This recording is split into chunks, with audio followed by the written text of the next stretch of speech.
I always tell people that the only thing on the trail that has ever truly scared me is other people. Not animals, not weather, not being lost. People. It's a strange thing to admit when I spend so much of my free time hiking alone, but the deeper I go into the backcountry, the more I understand how different life feels out there. The rules of normal life fade away the farther your boots take you. Daylight isn't protection when you're 6 hours from the nearest road and you haven't crossed paths with anyone since dawn. When you're that isolated, the idea of safety becomes something you can't grab onto, and the sight of another human being becomes something that makes some old instinct stir in your stomach. I planned a 3-day loop through a remote stretch of mountains I had visited many times.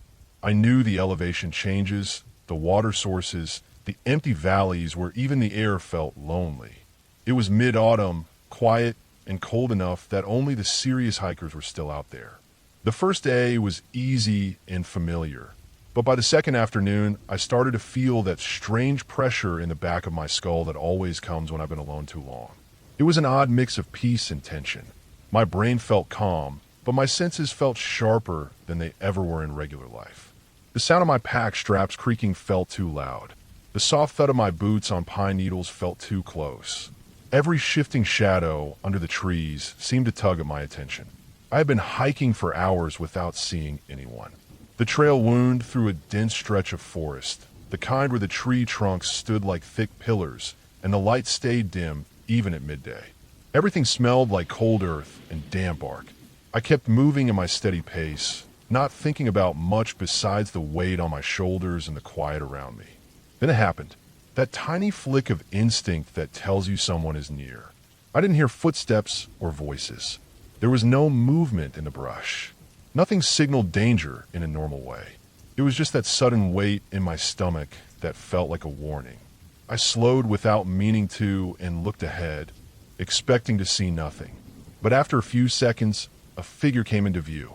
He was walking slowly toward me, far enough away that I could only make out the shape of him.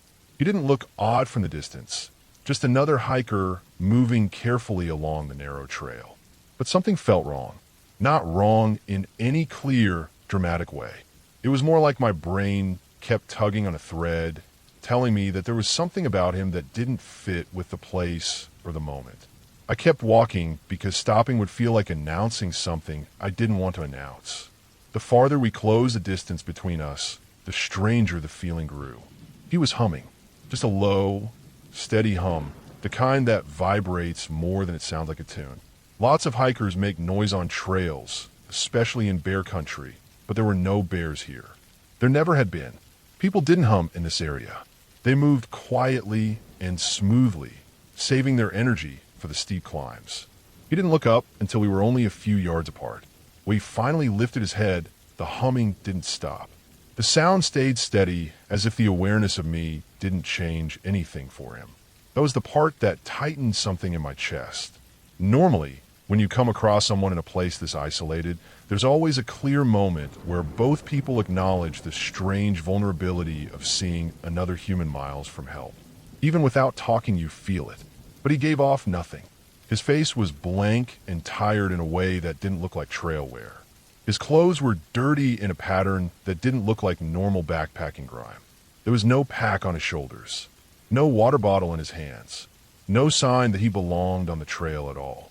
He walked past me without stopping the hum. The sound faded as he continued down the trail behind me, never changing speed, never glancing back. I kept moving forward because stopping felt like the wrong choice. My heart was beating too fast for the pace I was going. My hands felt cold, even though my body was warm from the climb. I knew the area extremely well, and the thing that bothered me the most was that I should have seen him earlier on the trail. There was only one way to get where he was coming from unless he had stepped off into the woods and stood there waiting. And the ground in that direction had deep leaves and scattered branches that made silent movement almost impossible. He should have made noise, but he hadn't. For the next hour, I kept glancing behind me, even though I knew I wouldn't see him. The trees swallowed the trail quickly, and the air felt heavier than it had earlier in the day. I tried to shake off the feeling, telling myself it was just the effect of isolation mixing with the surprise of seeing someone unexpected.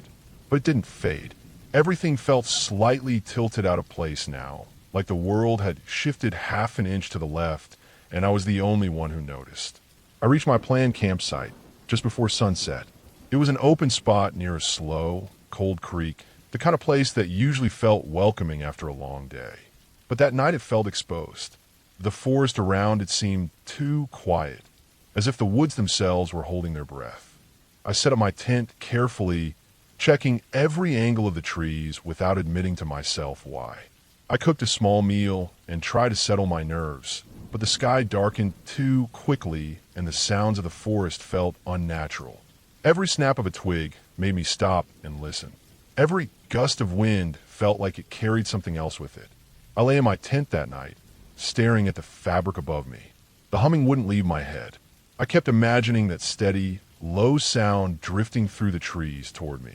I thought I would hear footsteps or feel that instinctive shift again, but nothing happened. The night dragged on in long stretches of silence, broken only by my own breathing. I didn't sleep much. When the first hint of light broke through the trees, I packed up faster than I ever had on a trip. The trail back toward the main ridge felt longer than it should have. Every mile felt twice its real distance. I kept expecting to see that same figure ahead or behind me, but the trail stayed empty. When I finally reached the higher, more exposed ridge line, the sun was fully out and the wind was strong enough to clear the tension that had been clinging to me for hours.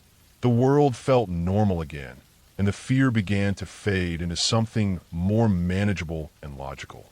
When I reached the trailhead late that afternoon and saw the empty parking lot, I finally felt the full weight of the experience settle in my mind. I sat on the bumper of my car and tried to understand why the encounter had shaken me so deeply. Nothing had happened. The man hadn't touched me or followed me or threatened me. All he did was appear on a trail where he didn't fit, move in a way that didn't match the place, and hum a sound that felt more like a warning than a tune. But that was the part that made it real. Out there, the world strips away the noise of daily life. Your senses work differently. You pick up on details that your city mind would ignore.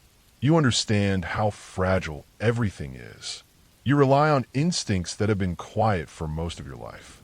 What scared me wasn't the man himself. It was the reminder that once you're deep enough into the wild, the thin layer of protection you think you have in normal life disappears. Out there, you can meet someone who doesn't make sense, someone who moves wrong, or carries themselves in a way that feels out of place, and there's nothing between you and whatever they decide to do. No neighbors, no rules, no quick escape. People always talk about the fear of the unknown in the wilderness. But after that trip, I understood something different. The scariest thing in the wild isn't the unknown. It's the known. It's the simple, unavoidable truth that even miles from society, the most dangerous thing you can meet is another person. I still hike. I still love the quiet. But every time I'm deep in the backcountry and I see someone I didn't expect, that old instinct wakes up again. And I remember that strange humming on the trail and the way the air shifted around him. I remember how easy it would be for something to go wrong with no one around to stop it. And every time, I walk a little faster until I'm alone again.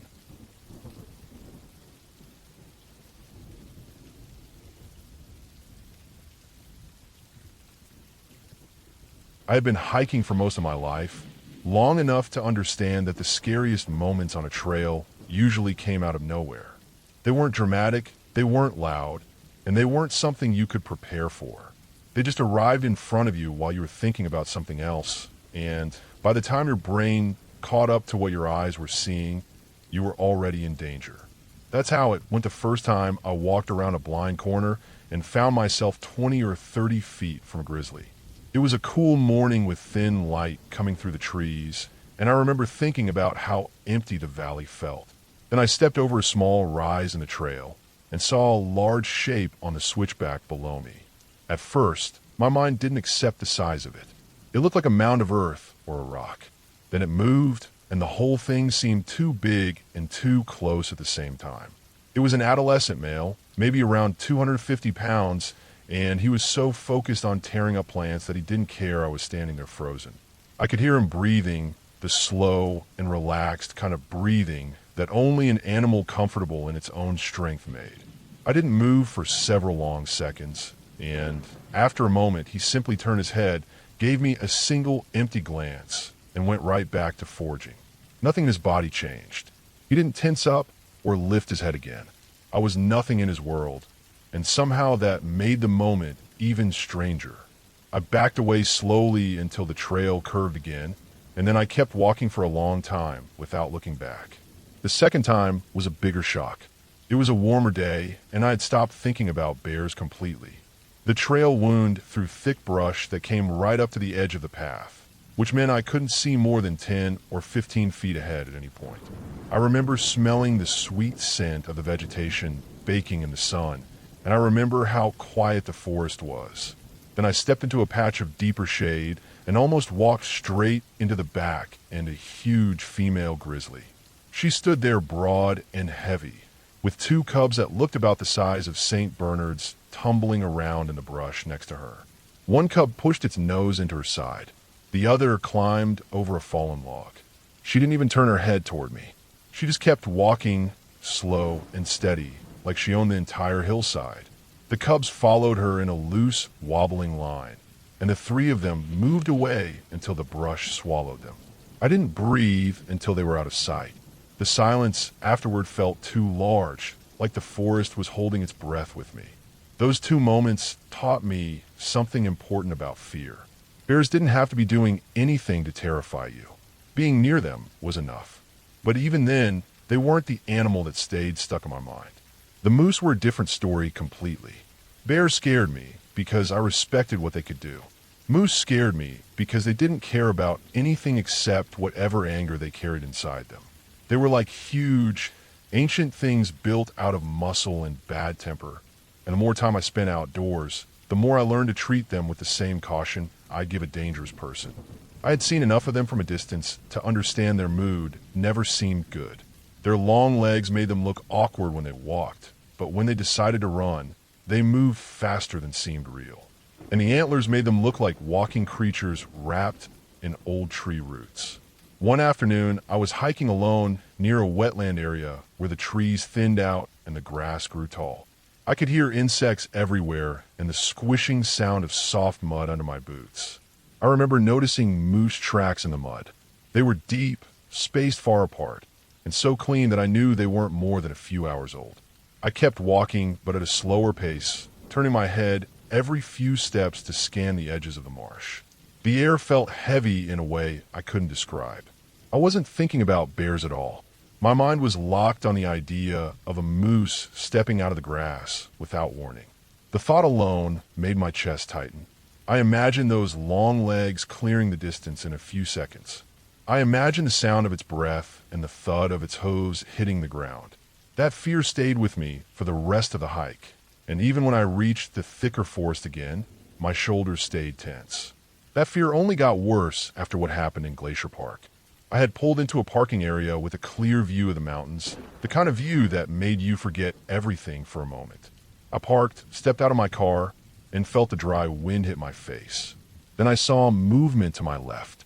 A ram, massive and broad like it had been carved out of stone, stood at the far edge of the lot.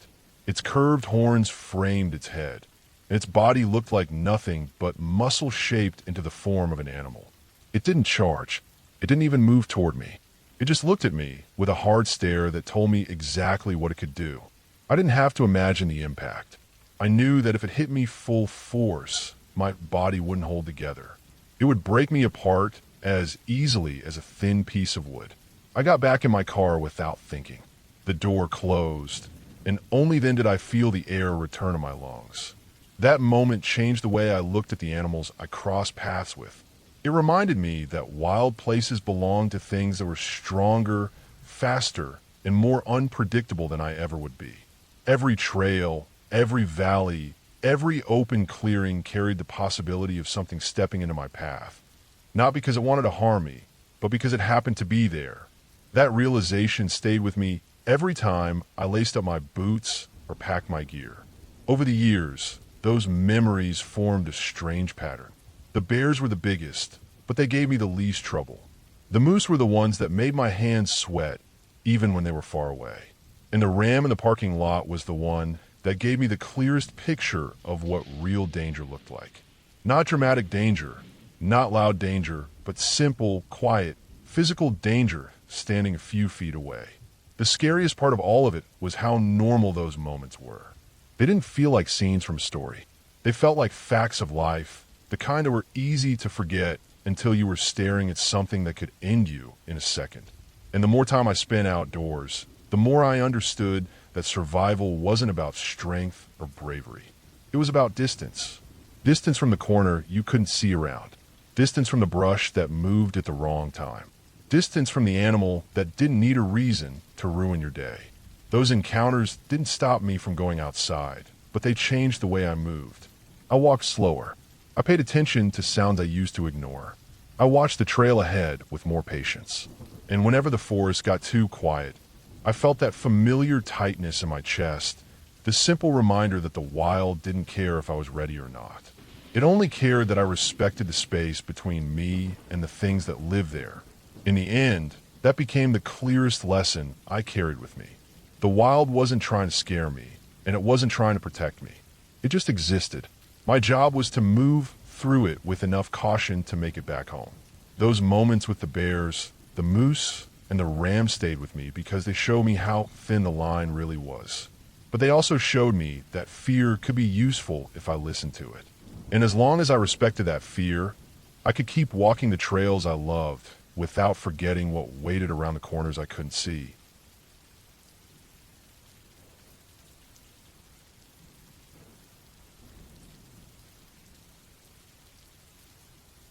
Back in 2010, I spent a full week pedaling through the back roads of the Gifford-Pinchot National Forest, moving slow and quiet through a place that always felt deeper than the map showed. I had done plenty of solo trips, but that one was the first time I tried biking all the way from Portland to Seattle using the Baby Shoe Pass route. It was a beautiful idea on paper, but the deeper I went into the forest, the more I felt the weight of being alone out there. I liked that feeling, or at least I thought I did at the time. It made every sound sharper, every mile longer, and every quiet corner feel like it held something I wasn't supposed to see. The day everything started to feel strange was the same day I rolled past Big Tire Junction.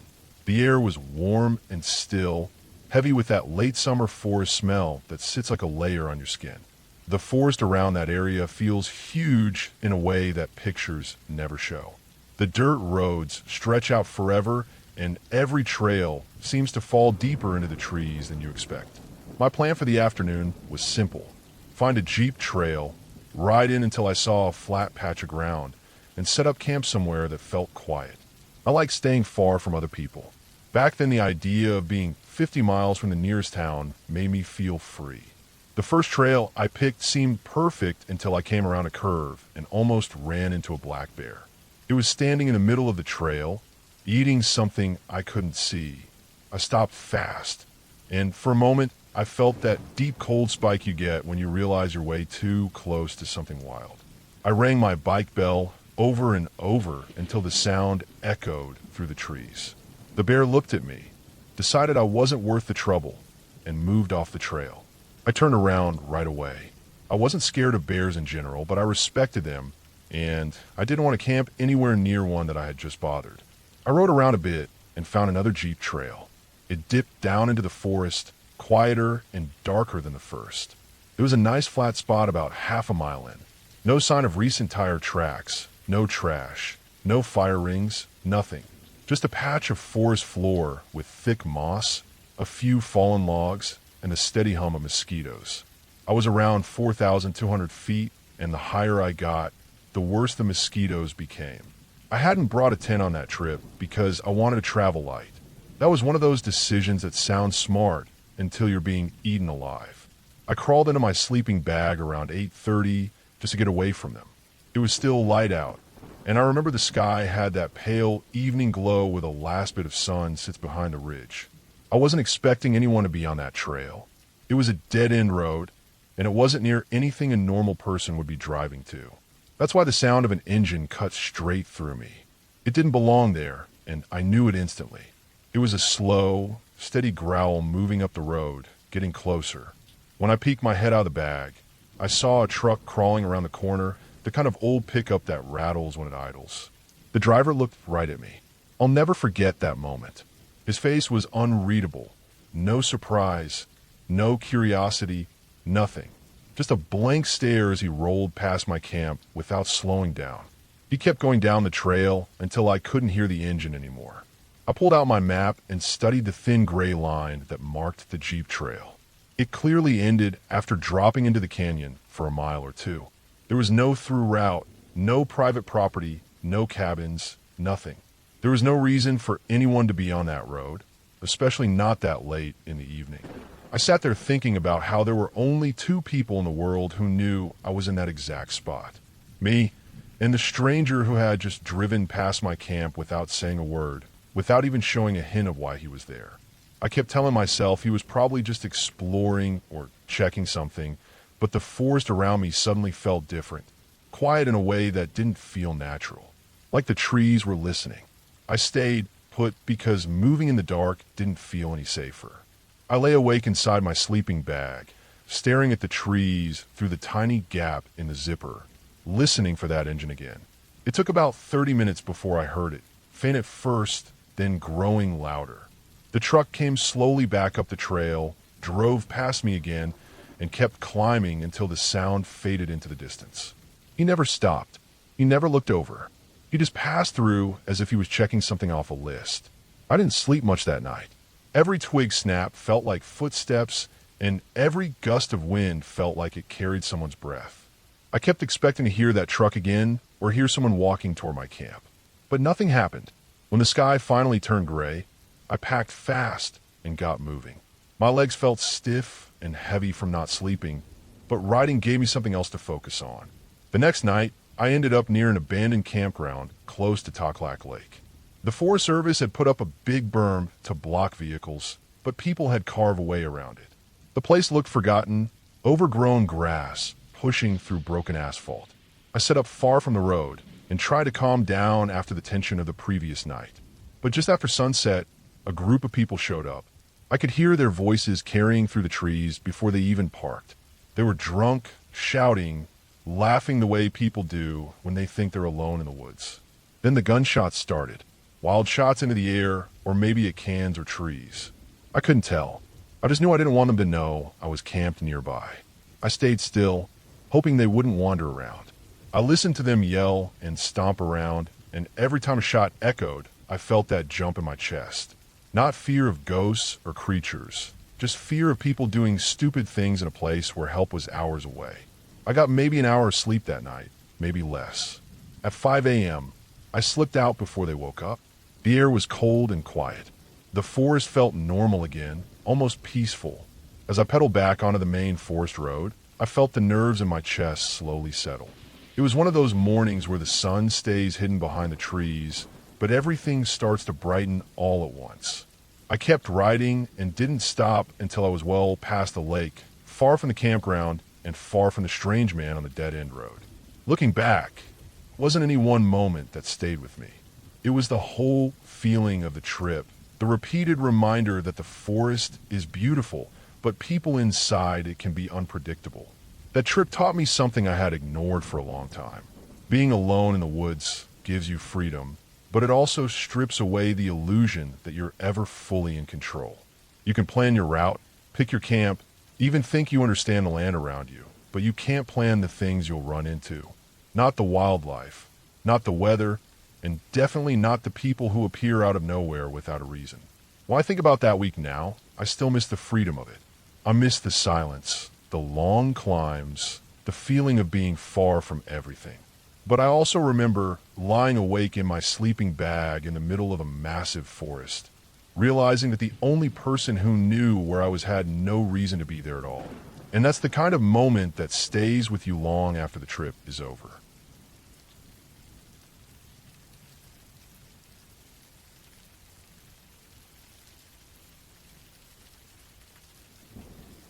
I still remember that fall morning, even though decades have passed, and I was only 8 or 9 years old at the time.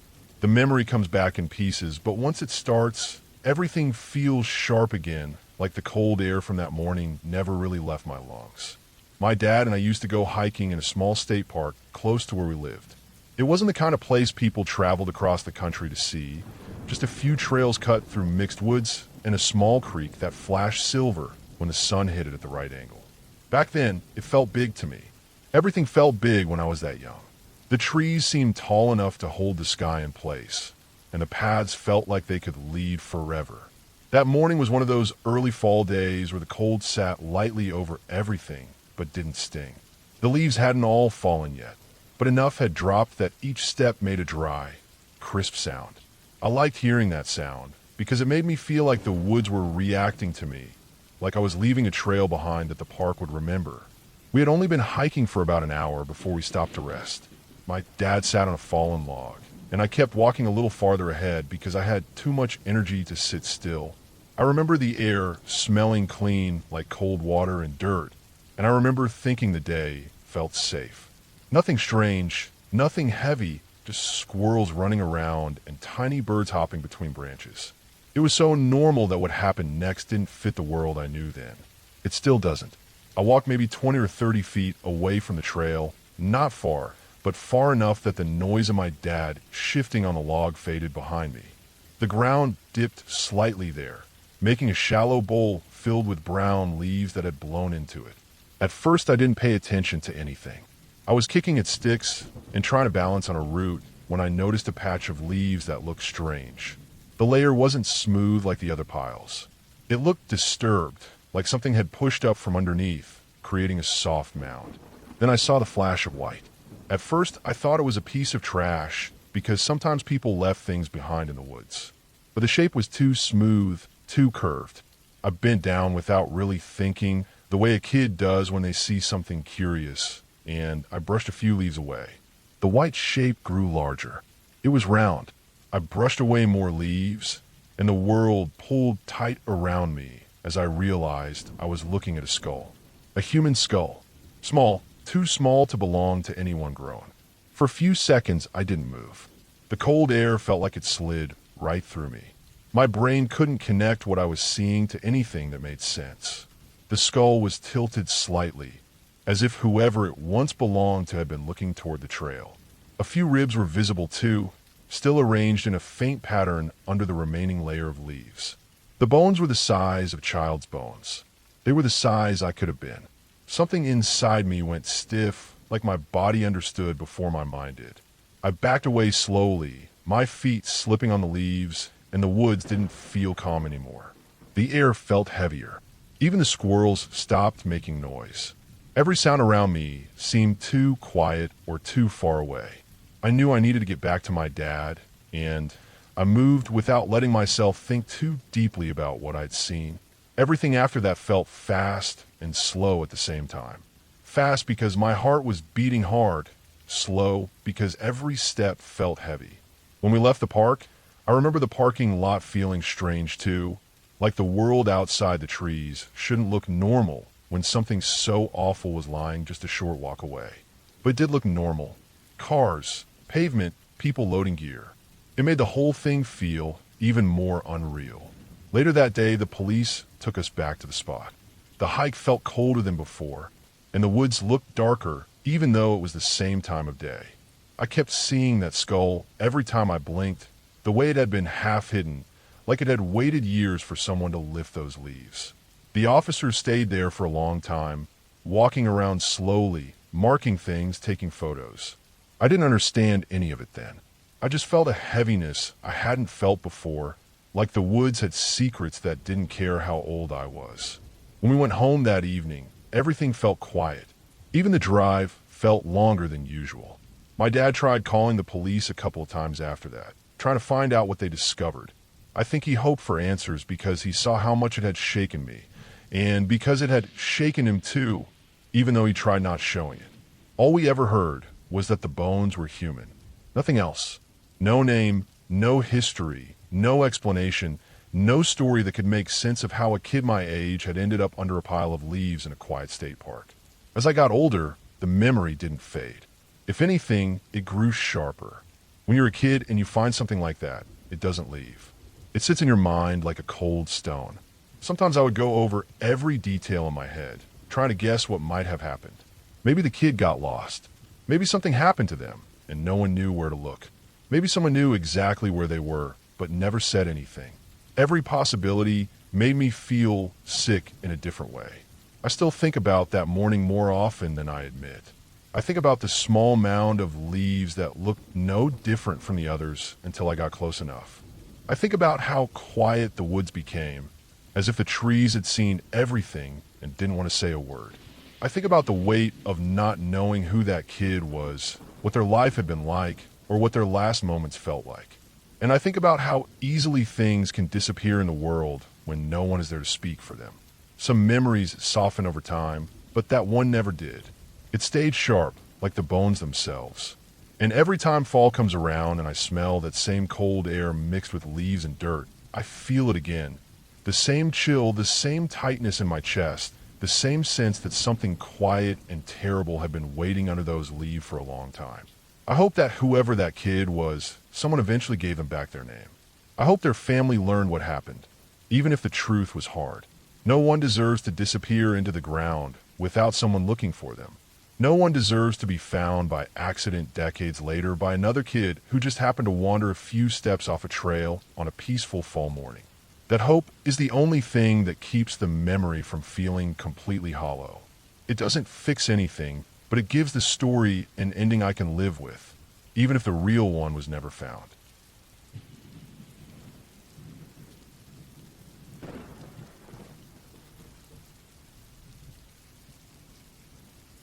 I have been a ranger in the northern forest for over a decade, spending every season walking the same trails, tracking the wildlife, checking the streams, and keeping the land in the state it deserved to be.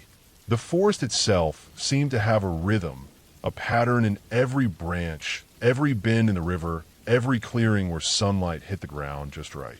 I had learned to read those patterns, to recognize when something was off, subtle signs that most people never noticed. It was early October when I came across it, a sign that something ancient and fragile was still holding on in the wilderness, yet in danger in ways that were invisible to most. I had been walking a ridge that overlooked a deep valley where elk were known to migrate in late fall. The wind was sharp, carrying a scent of wet earth and rotting leaves. The forest was quiet except for the occasional caw of a crow or the soft rush of a distant stream. I was cataloging tracks, noting how many deer had passed and how fresh the marks of the predators were. It was the kind of work that required patience and a constant, almost obsessive attention to detail. That's when I saw it, a huge bull moose lying on its side at the edge of a clearing.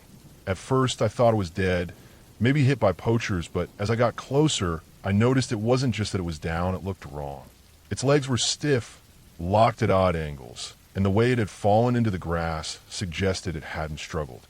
No blood, no sign of a fight. It was almost planned. I crouched down, studying the ground around it. The dirt was loose in some places, compacted in others, and the hoof prints formed strange patterns that didn't make sense for a normal animal moving through the forest. I followed the trail of prints up the ridge and into the dense part of the forest, where the sunlight barely touched the mossy floor. The air was cooler there, damp and heavy, and I could feel it pressing against me, a kind of weight that made my skin crawl. The forest itself seemed to lean in closer, as if it was watching me make my way through.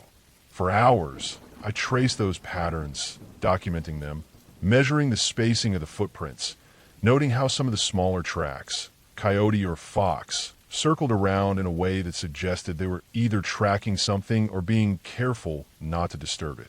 The sense of something deliberate, of a force at work that wasn't natural, began to press in on me. Every step I took felt like stepping into a trap, not for me, but for the animals I had dedicated my life to protecting. By mid-afternoon, I reached a clearing I didn't recognize. It was strange because I had hiked this section hundreds of times, yet this clearing, perfectly circular, surrounded by old-growth pines, was new. In the center of it was a massive tree that had been felled, and around the base, the ground was churned up as though by something enormous. The tracks led right to it, then disappeared beneath its fallen trunk. I realized that this clearing, this single fallen tree, was more than a trap. It was a marker of patterns that had gone unnoticed for decades. I spent the next few days mapping the area, noting every hollow log, every rocky outcrop, every path the animals took. I observed that the larger animals, elk, deer, moose, avoided certain parts of the forest completely. It was subtle, but the patterns were undeniable. The forest itself was being pushed into unnatural behaviors, not by poachers or hunters, but by changes in the land that were so gradual that no one noticed. Trees had been logged decades ago in areas that weren't supposed to be touched, streams rerouted, smaller clearings ignored. What I was seeing was the long-term consequence of people not respecting the forest's natural balance. It reminded me of reading about Theodore Roosevelt, a man who had understood this better than anyone in his time. Roosevelt hunted, yes, but he also studied. He cataloged patterns of wildlife, noted how ecosystems worked, and established laws to protect areas long before it became a popular idea. He understood that without careful attention, without intervention to preserve balance, large animals and the lands they inhabited would collapse. Watching this clearing, the disrupted forest, the strange tracks, I could see exactly what he had meant. The consequences of ignoring the patterns of nature were here, tangible, and terrifying in their quiet persistence. I spent weeks documenting every irregularity in that section of forest, making detailed reports, sketching maps, taking soil and plant samples. By winter, the snow began to fall, covering the tracks and hiding the subtle disturbances. Yet I could see that with proper management, the forest could recover. By marking protected areas, preventing unnecessary logging, and monitoring animal populations carefully, the balance could be restored. The key was respect and observation, not interference for profit or convenience. In the end, the forest healed in a way only time could achieve. The bull moose I had found was a warning, not a casualty. The patterns I had documented helped establish stricter protections for that region, expanding its protected acreage and creating buffer zones for the animals. Years later, walking that same ridge, I could see the difference. Tracks returned where they had disappeared, streams ran clear again, and the forest breathed in a rhythm that was unbroken. The lesson was clear. Attention, patience, and respect for natural patterns could preserve life for generations. That's what Roosevelt had understood, and that's what I had witnessed in those quiet days in the forest. It was proof that careful guardianship, not just admiration, was what kept wilderness alive.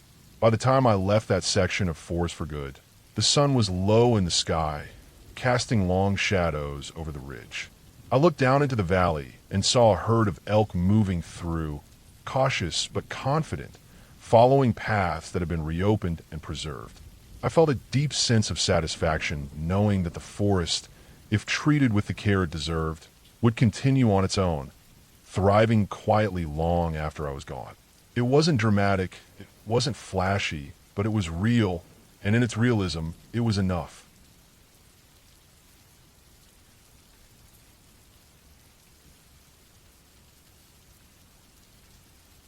I had been looking forward to this solo camping trip for months.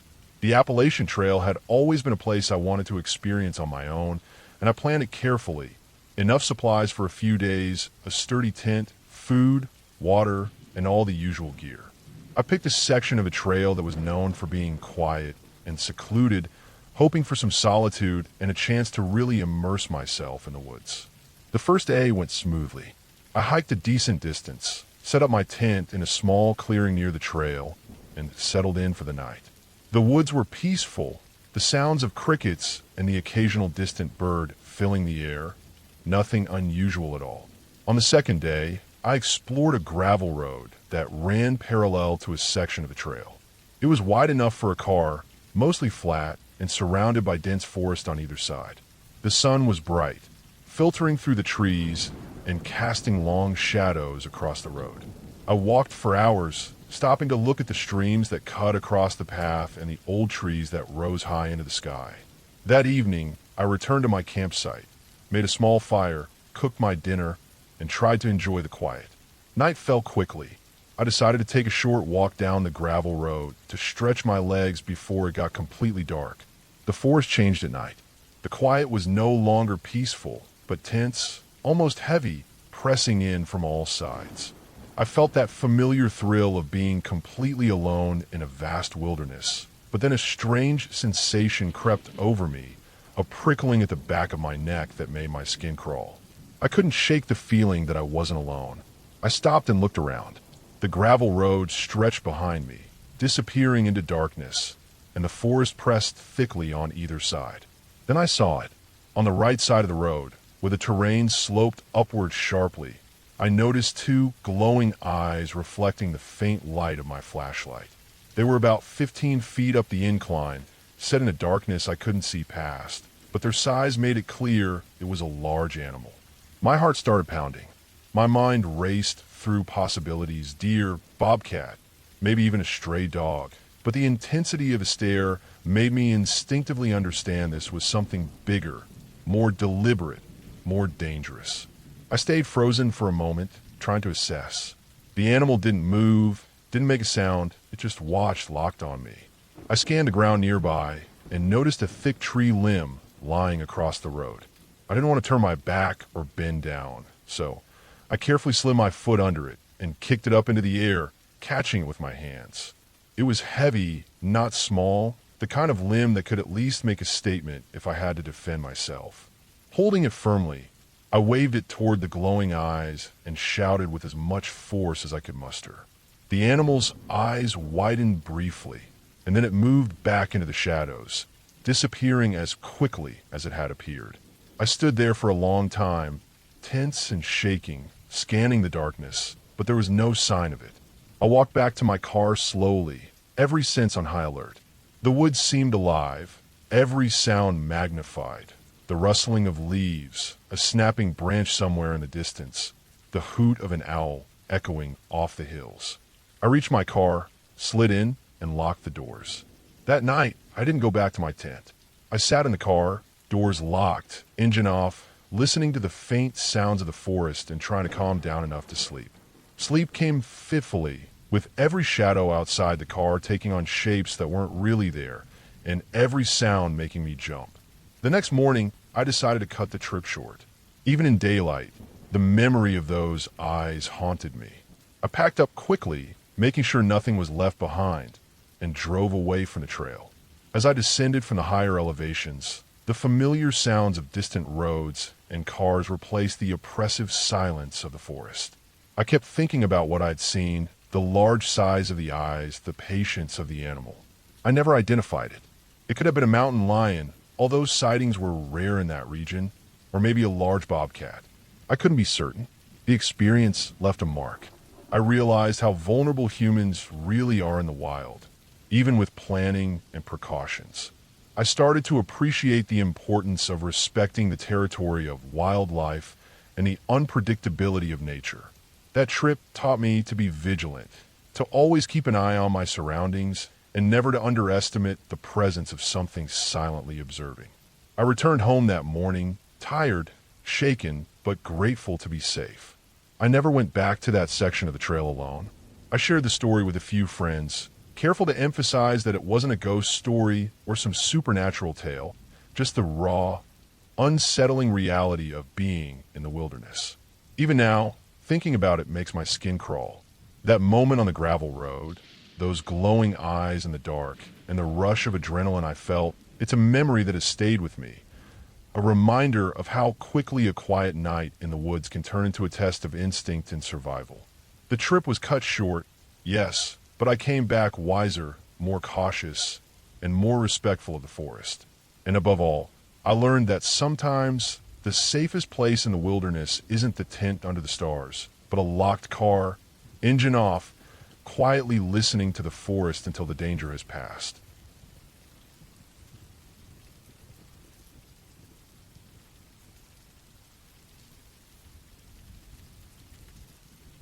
I had been in Hawaii for a few days, spending most of my time on the beaches and trails near one of the national seashores.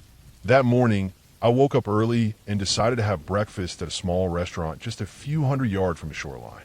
The sun was bright, but the morning was still calm, with the ocean stretching out in a glassy, almost hypnotic blue. I sat at a table by the window, enjoying the view and the smell of salt in the air that somehow mingled with the aroma of coffee and fresh pastries. The radio at the restaurant was quietly playing the morning news, and one of the reports mentioned a tsunami watch in effect due to an earthquake in the South Pacific. It was casual, almost like reading the weather forecast. No sense of urgency, no siren blaring, no alarm ringing. Just a passing mention. I remember thinking it was odd, but shrugged it off. Tsunamis, I thought, were rare, and even if something was coming, surely the authorities would issue a proper warning. After breakfast, I wandered down to the beach. The sand was soft and warm under my bare feet, and the waves lapped gently against the shore. It was one of those days that felt perfect for swimming, the kind of day you could lose hours in the water without realizing it. I waded in, feeling the initial chill of the ocean as I submerged myself up to my chest. The water was clear, and I could see my feet sink slightly into the sand as I floated and kicked lightly. At first, everything seemed normal, but after a few minutes, I noticed something strange. My feet could no longer reach the bottom, even though I was only used to swimming in slightly deeper areas. It wasn't like the ocean had dropped or risen suddenly. It was just off. The water felt turbulent, though there were no visible waves. There was no powerful sucking or pulling, no sudden surge, just a strange, restless movement under my body that I couldn't explain. I remember the sound of the water, not the usual rolling waves, but a kind of low, continuous murmur that seemed to vibrate through the sand beneath me. It was subtle, almost imperceptible at first, but then it hit me with a strange intensity. Whenever something feels wrong in the ocean, I've learned it's a good idea to leave. It's an instinct you can't ignore. So I swam a few strokes toward the shore, keeping calm, but moving deliberately. As I reached shallower water, I felt relief as my feet finally touched the bottom again, grounding me. When I got out of the water, I noticed something else. The line of wet sand had shifted inland, easily 20 or 30 feet from where it had been when I first walked down. The change was subtle but unmistakable. I stood there for a moment, looking at the sand, and trying to convince myself it was just a freak wave, a quirk of tides, or maybe I had misjudged the previous high water line. But it didn't feel right. The ocean had done something unusual, something powerful, even if I couldn't see it in the same dramatic way you see in movies. I shook it off and left the beach, telling myself that it was just a strange day, nothing more. It wasn't until 2 days later that I learned the truth. While scrolling through news updates, I read a report about a tsunami that had swept through parts of the Hawaiian coast. The report described water levels rising 1 to 2 feet, just as I had experienced, and causing minor flooding in low-lying areas. My heart skipped a beat. That morning in the restaurant, when the radio casually mentioned the tsunami watch, the small earthquake in the South Pacific had already triggered the wave. There had been no siren, no alarm, no official evacuation. I realized that the turbulence I felt in the water, the strange movement under my feet, was the leading edge of the tsunami, something I had unknowingly swum in while it passed. I replayed the moments in my mind, the odd murmur of the water, the sudden loss of depth beneath me, and the shifted line of wet sand. It all made sense now, horrifyingly so. The calm I had felt walking away from the ocean had been a false sense of security. I could have been caught off guard, swept away, without warning if the wave had been slightly stronger or if I had been in a deeper section. I thought about how easily it could have ended differently, how fragile the line is between safety and disaster when nature moves in ways you can't anticipate. After that, I became hyper-aware of every small sign in the ocean whenever I visited the coast. I studied the tide lines, the color and movement of the water, and I kept my ears tuned to any news bulletins, no matter how casually they were mentioned. That experience stayed with me not as a story of excitement or adventure, but as a lesson in caution and respect. Nature doesn't always give obvious warnings, and sometimes the danger passes silently, leaving only subtle marks and the realization that you were lucky. The end of that experience didn't involve any dramatic rescue or miraculous survival story. It ended with me walking back to my car, drenched, tired, and quietly shaken. I went home, showered, and stared out at the ocean from a safe distance, feeling both awe and respect for the power that had been beneath me without my knowledge. The news reports confirmed the minor flooding, the warnings issued too late for casual swimmers, and the unusual rise in water levels. I carried that memory with me, and every time I returned to the beach, I noticed the small details others might ignore. The unusual movement of water, the low hum beneath the waves, the line of wet sand inching inland. It was a terrifying reminder that the ocean can move without announcing itself, and that paying attention, even to the smallest warning signs, can make all the difference.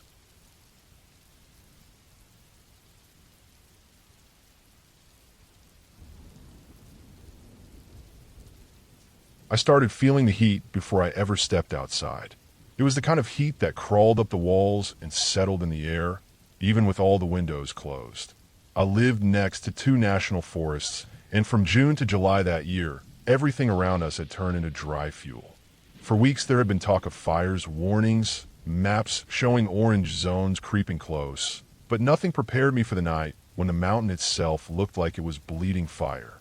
When the sun went down that day, the sky didn't darken. It only shifted into a dull red that made my stomach twist. I had just gotten home from work, still wearing the same dusty clothes I'd worn all day. My dad had also gotten home, tired and unaware of how fast the situation was changing. I remember standing in the driveway, hands still shaking from the heat and the smell already drifting down toward us, trying to tell him that we needed to take this seriously. For a moment it felt like I was overreacting, and they treated it that way too, until we actually looked up at the ridge and saw the mountain burning. The flames weren't flickers anymore. They were walls. The first thing I did was rush to the drawer where we kept our legal documents. Every paper I touched felt heavier than usual, like each one held a piece of our lives that could be lost in seconds. Birth certificates, medical files, insurance papers, anything that seemed like it would matter if everything else turned to ash. By the time I finished, half an hour had disappeared without me noticing. My little sister was 8 then, and panic hit her harder than anyone else.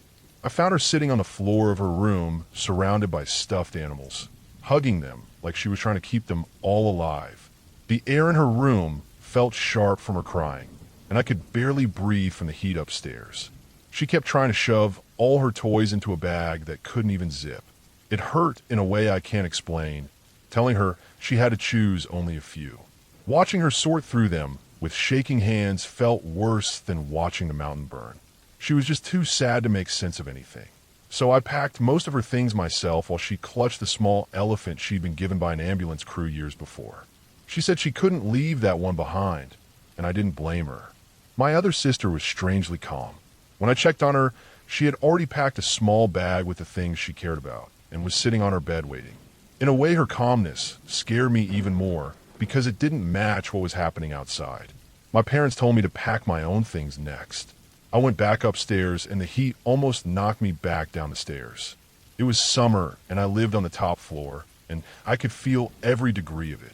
I threw expensive things into one pile, important items into another, and tried to think logically, but my brain wasn't working. I grabbed my purse collection, art I'd made, things that held memories. The air was so hot it felt like breathing through a thick blanket, and at some point the panic hit so hard I broke down. I remember kneeling on my bedroom floor, feeling like the walls were closing in, like I couldn't get enough air no matter how deeply I pulled it in. I had to force myself to stand, to keep moving, to not freeze when everything outside was moving so fast. We had animals to pack up too. At the time, we had 12 hens, 2 guinea pigs, and 2 dogs.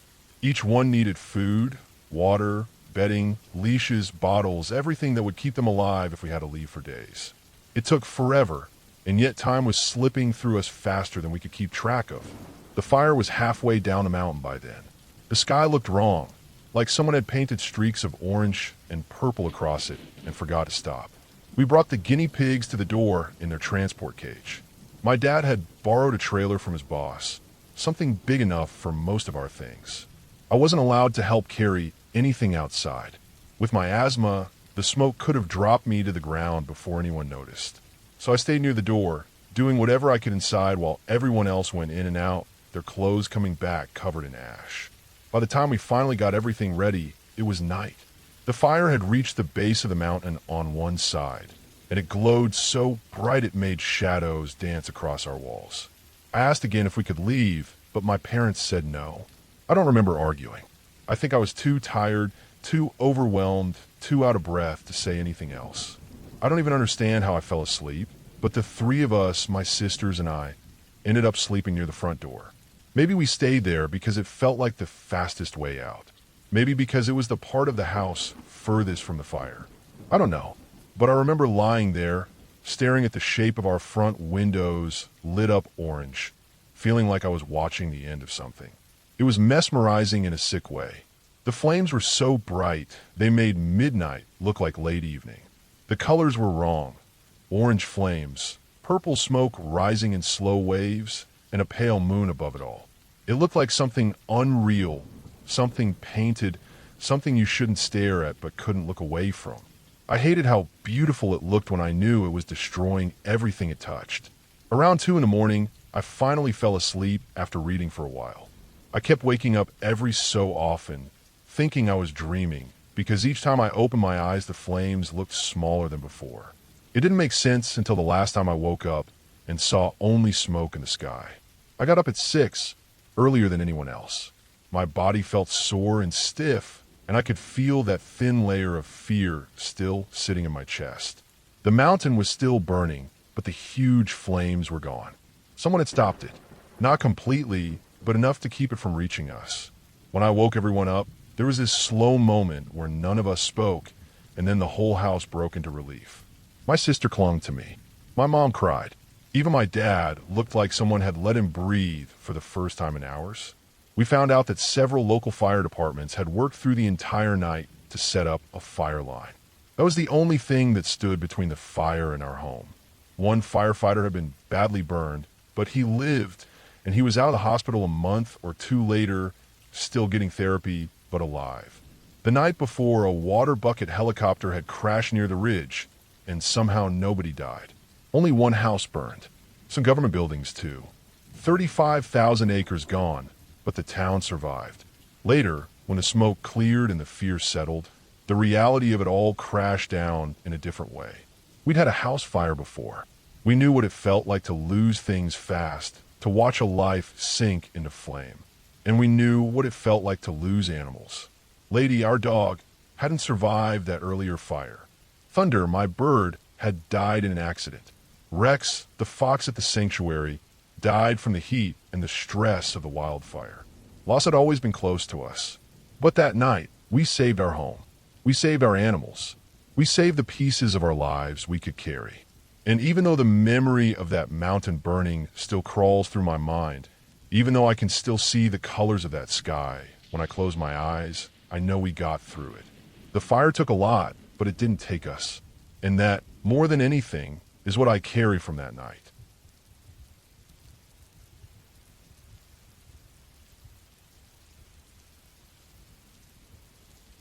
I was working a wetland project off 119 ERI 81S, the kind of job that feels simple on paper, but becomes something else once your boots sink into the ground.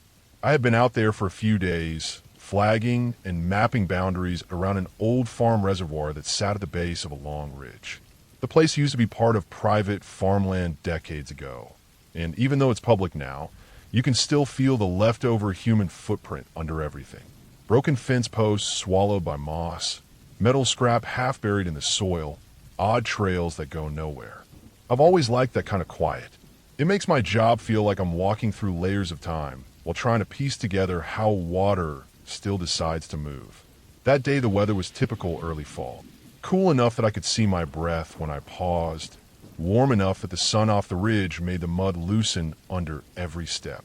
I was tracing a series of seeps and springs up the hill because they fed the reservoir, and the restoration design needed accurate flow mapping.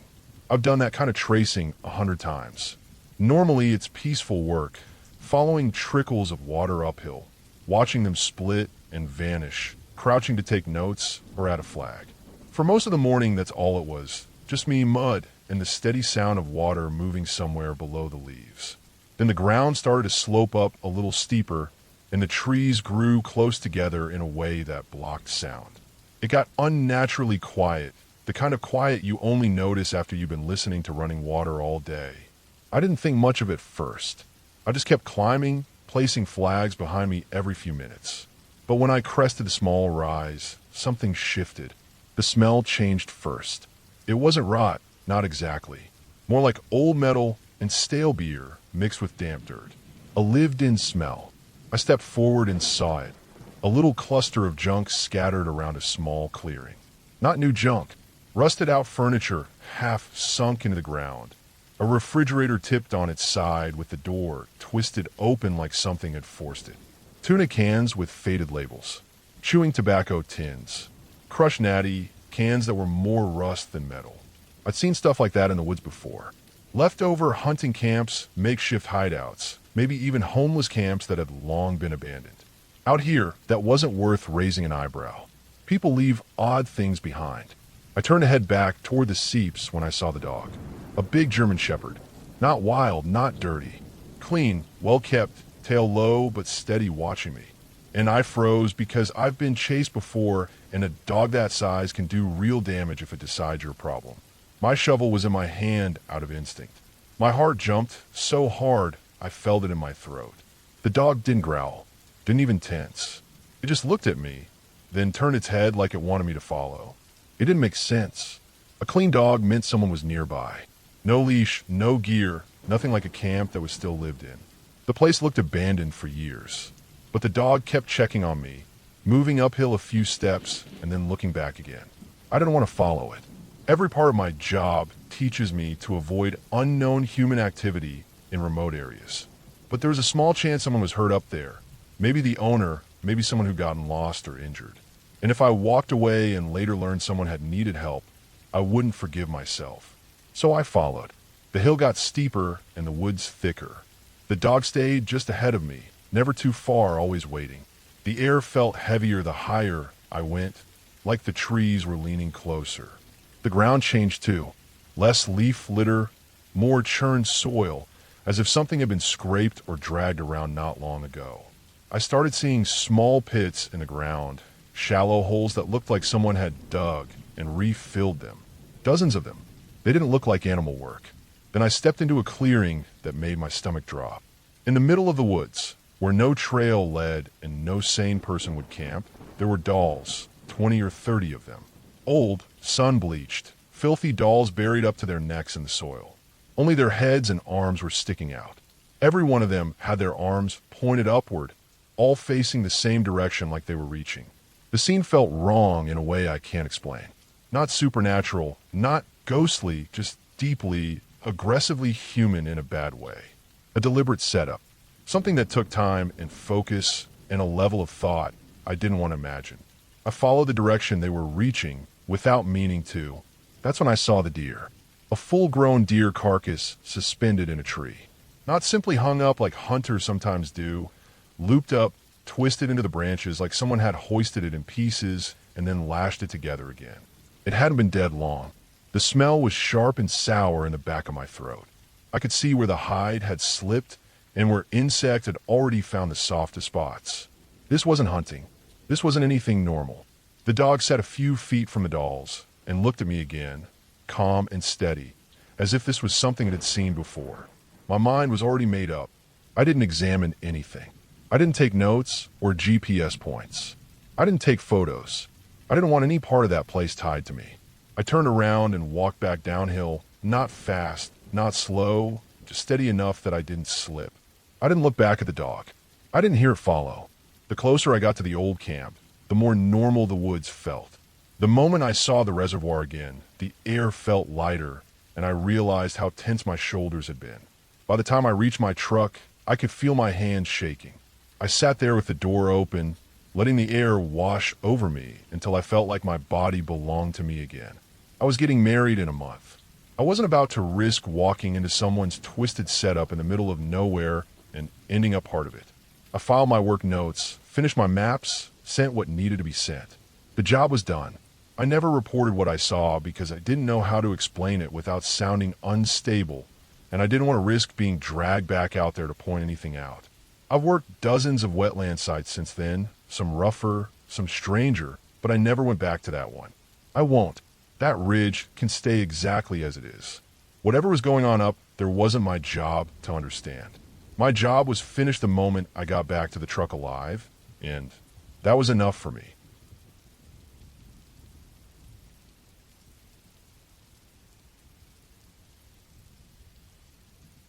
I grew up spending most of my free time in the same national park a few hours from home.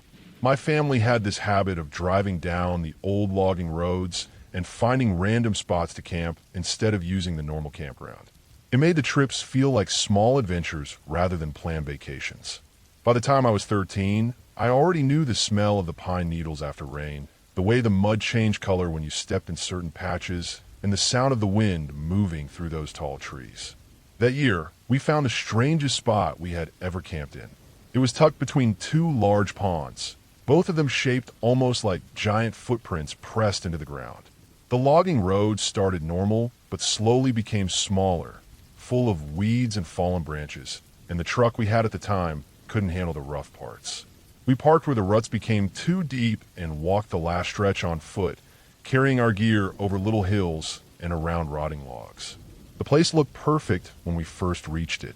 The ponds were loud with frog calls, so many different pitches rising and falling in the dark that it felt like standing near some strange living instrument. We set up our tent on a patch of slightly higher ground between the ponds. The dirt was soft there, almost like old moss mixed into it, and the air felt cooler than anywhere else we had camped. I remember running my hand along the grass on that hill because it felt smoother than the stuff back home. Even though we only had lantern light, I could see the gleam of moving water through the trees on both sides, and that made it feel like the whole place was breathing around us. We spent the night listening to all those frogs. They never stopped. It was steady, rhythmic, and comforting in a weird way. I had trouble falling asleep just because I wanted to keep listening. Nothing felt threatening or strange. It was just nature doing what it always did. Then around 2 in the morning, everything changed in a way I could never forget. The sound of engines roared down the logging road, louder than I thought anything could be in that overgrown place. 2 massive black trucks rolled in like they owned the forest. I felt their headlights hit my tent walls at first, bright enough to show the shadows of branches shaking. When the engines cut off, the sudden silence felt even louder. I unzipped the tent and watched as groups of men piled out of both trucks. There were more of them than made sense for the size of the vehicles. They moved fast in total silence. No flashlights, no talking, no hesitation. They didn't look toward our camp. They didn't slow down near us. They didn't react at all to our presence. It was like we didn't exist. They walked straight past our tents and waded into the ponds with nets. I'd never seen anything like it.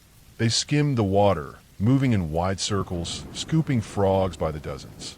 The frogs didn't even scatter at first, but as the nets filled, the sound of the frogs dropped lower and lower, until the constant music I'd been listening to all night turned into broken little patches of croaks and rustles. After a while, even those stopped. I couldn't tell what the men looked like because they stayed in the dark water most of the time, their shapes blending into everything around them. I only remember the sound of water moving and the faint slap of nets brushing through it. They worked for a little over an hour and then climbed out, just as silent, their nets full and heavy. They loaded everything into the trucks and left without a single noise beyond the engines, starting and fading back into the forest. After they were gone, the night felt wrong. The ponds that had been bursting with noise were now empty and silent. I stood there trying to hear even one chirp and got nothing. It felt like the whole place had been emptied of life in a way that made my stomach tighten. I lay awake for a long time after that, staring at the tent ceiling and waiting for the frogs to return. They didn't. The next morning, we walked around the edge of each pond. The mud was pressed with footprints, both human and frog. Most of the frog tracks ended in places where the mud was torn up, as if they had been dragged into nets. The air felt heavier in daylight, even though everything looked normal. My brother eventually spotted a single frog struggling near the shore. Its leg looked crushed or broken. We picked it up carefully and put it back into the water. It swam in weak circles and then hid under some weeds. Even with it back, the pond stayed quiet the rest of the trip, like something had scared everything else out of the area. We returned to that spot a few times over the next years, always wondering if those men would return, always half expecting to hear engines in the middle of the night again. But nothing like that ever happened again. The ponds had frogs on later trips, but never as many as that first night. It was like the place never fully recovered. The following year, we camped in a different spot deeper in the same park. That trip had nothing to do with weird men or silent ponds, just the kind of danger you expect in a place full of wild animals. Someone left an open bag of marshmallows inside the cooler we kept for drinks, and they forgot to shut the lid all the way. In the early morning, I woke to the sound of something heavy moving outside the tent. I peeked out and saw a black bear walking away with our entire cooler held awkwardly in its teeth. It moved slow, almost lazy, like this was just a regular breakfast routine. When we found the cooler later that morning, it was partly crushed, covered in mud, and the marshmallows were gone. A few beer cans were dented from its weight. We laughed about it later, but in the moment, seeing a bear walk off with part of our camp was a different kind of fear than the silent frog collectors. Natural, expected, but still enough to send your heart racing.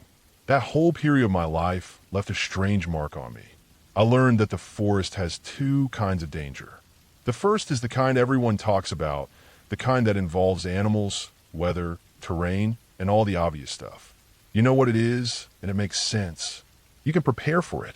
The second kind is made of people who appear out of nowhere, people who move in silence, people who do things that make no sense and don't feel like they belong in the same world as tents and campfires and families. You can't prepare for them in the same way. You just hope they don't show up again. In the end, nothing supernatural ever happened to us in that park. No ghosts, no creatures, no impossible explanations. Just a group of strangers in the middle of the night taking every frog from two ponds for reasons we never learned, and a bear with a taste for marshmallows. But I still think about that silent night more than anything else. Not because of what happened, but because of how easily it happened. It taught me that the things that unsettle you the most are the ones that feel real, simple, and unexplained. Even now, whenever I hear frogs singing at night, I listen closely, as if waiting for the moment when the sound suddenly stops again and the forest goes quiet for reasons I can't understand.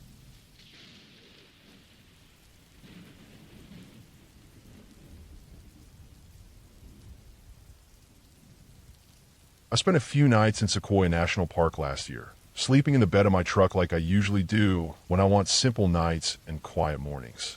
The air always feels different there, heavier somehow, almost oily in the way it sits on your skin during the late hours. I had pulled into a small turnout off a service road where a few big boulders sat scattered between the trees. The space felt open enough that I didn't worry about anything wandering too close, but still far enough from the main campground that I knew I'd be alone once the sun went down. I like that kind of silence, the kind where you hear the wind touch the branches and nothing else. Before bed, I climbed up onto one of the larger boulders to look at the stars. The rock was cold under my palms and had a smoothness that only comes from years of weather and hands and whatever else touched it long before I did. While I was sitting there, letting my eyes adjust to the sky, I noticed a few shallow depressions carved into the rock. Mortar bowls. I'd seen them before in other parts of the park. Some had sharper edges, some more worn. These were old, faded, but still clear enough to know what they were. There were narrow crevices too, almost like long grooves, likely for grinding or sharpening tools. I remember running my fingers along them, feeling that strange sense of time stacked beneath my hand. I don't go around looking for meaning in things, but that moment stayed with me longer than it should have. It felt like stumbling into a room that someone had cleaned up and left only minutes before, even though I knew it had been centuries. When I finally settled into my truck bed and zipped up my sleeping bag, everything felt normal. Just another night outside, nothing unusual. The forest sounded calm. A few insects, a distant crack of something falling deep in the woods. Maybe a branch or a pine cone. I fell asleep fast. No tension in my body, no nerves. But at some point during the night, I had a dream that didn't feel like a dream, and that difference is something I still can't explain cleanly. The first thing I remember is opening my eyes and not being where I was supposed to be. I wasn't in the bed of my truck. I wasn't even near the road. I was lying in my sleeping bag on the bare forest floor. The ground was cold and damp under me, and the air felt thicker, almost stale.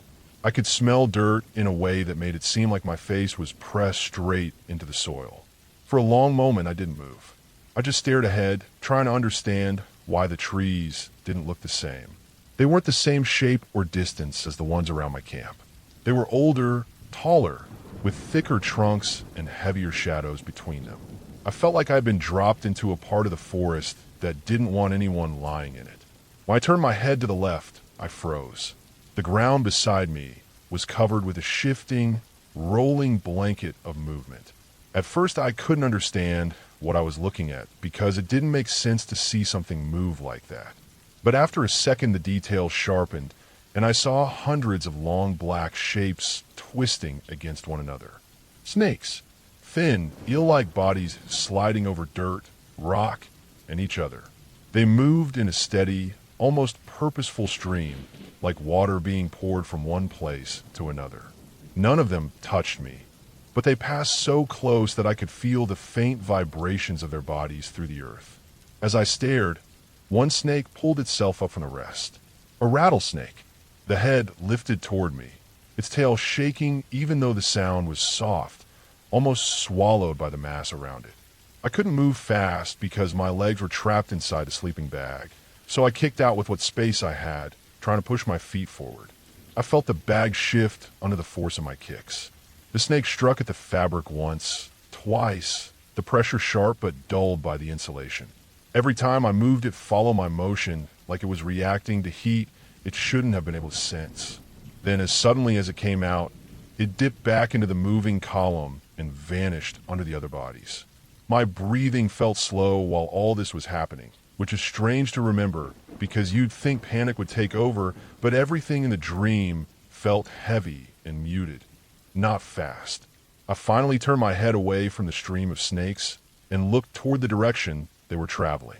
The dark movement led straight to something behind me, something I had been resting my head against without even knowing it. It was a horse, a large black horse lying on its side. Its stomach had been torn open from the ribs down to the rear legs. A long, clean split, like something sharp and powerful, had cut through it in one motion.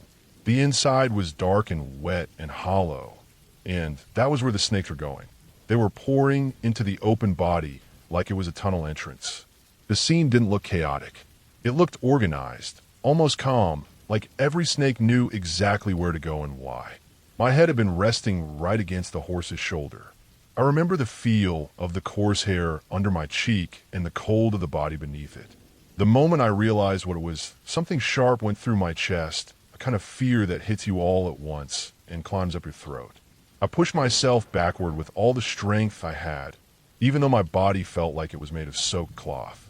The motion pulled me upright, and then everything around me seemed to collapse inward like someone had dropped a curtain.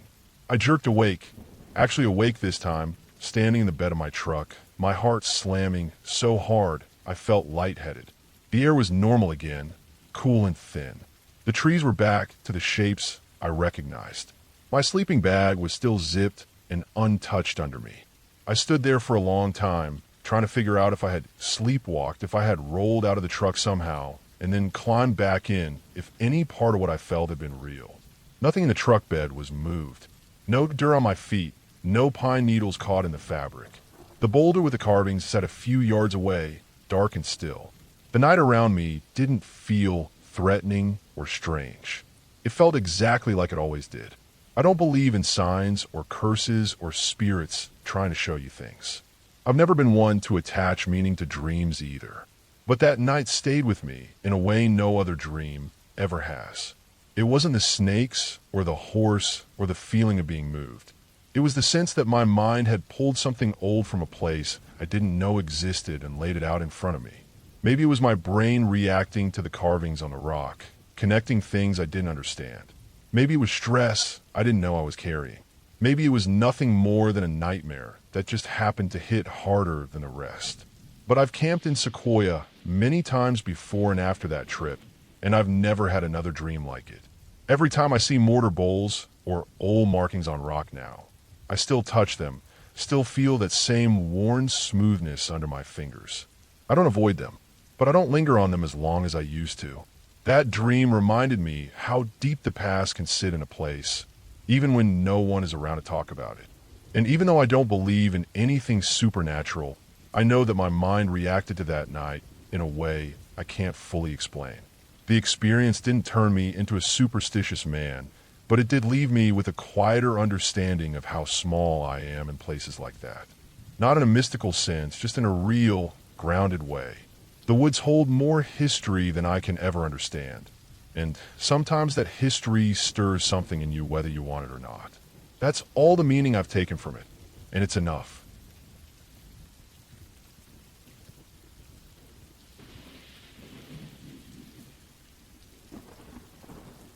I've spent most of my adult life in that park where the bears stand taller than the willows and pull salmon from the rivers like it is nothing. People imagine the danger in the moments that look dramatic in pictures, but the moments that stay with me are the quiet ones, when I am alone with nothing but the weather, the water, and the animals that do not care who I am or what patch is on my jacket. Some days all the fear comes in pieces, growing with each season, each job, each small decision that could have gone wrong. When I think back on it now, each memory stacks on top of the last one until the weight of it feels like something I still carry in my chest. I remember the morning I woke to the sound of something heavy pushing through water. It was still dark inside the tent, and for a few seconds I didn't know where I was. Then the cold air coming through the thin nylon and the smell of the wet sand told me I was camped on the riverbank, too close to the water, and the sound outside was not the lazy slosh of drifting logs. It was steady, purposeful, a body moving through cold water with weight behind it. When it finally hit me what that meant, I froze. I could picture the bear's thick back cutting through the river toward the small rise where I pitched my tent because the sandbars downstream were underwater. I lay there listening to the water drip off its coat as it climbed out and shook itself. The tent fabric pulsed gently with each shake. I did not move. I did not breathe for what felt like minutes. When the bear finally wandered off, probably never knowing I was only a few steps away, I stayed still until the sun climbed high enough to put light under the fly. It wasn't terror in the loud sense. It was the slow cold that spreads under your ribs when you realize how close you were to something stronger than anything you could fight. Another day, months later, I learned a different kind of fear. I was doing a survey, moving through thick brush on a narrow trail, the kind where the alders scrape both shoulders at the same time. I felt something warm on the back of my neck before I heard anything. A breath soft but in the wrong place. My whole body tightened before I even turned. When I looked over my shoulder, a sow and her cub stood about 15 meters back, both of them on the trail, both staring straight at me. Not charging, not even bluffing, just standing there as if they had been following me for a while. The realization hit hard. They had probably been on my trail for minutes without me knowing. I felt the air around me shrink. There is nothing quite like feeling the ground under your boots turn from dirt into something that can vanish under you if you make the wrong motion. I backed out the way I came, every step slow, steady, deliberate. Only when I reached a bend and finally broke line of sight did I feel the tension leak out of my hands. It stayed with me long after the encounter itself was over. Then there was the wounded boar. That one still sits with me more than I would like to admit. I had passed a moose cache earlier that day when boating, bones scattered and scraped clean in a way that said a big bear had been guarding it. By the time I got to my camp, night had already settled in. I heard the heavy steps before I saw it. The boar limped into the edge of camp, thin, with old blood dried along one shoulder, and it was clear it had lost the fight over the moose earlier. Hunger does something to animals, something that strips away the cautious distance they usually keep. I tried to push it off without getting close, doing everything I could to make myself known and inconvenient. It moved away at first, slow and annoyed.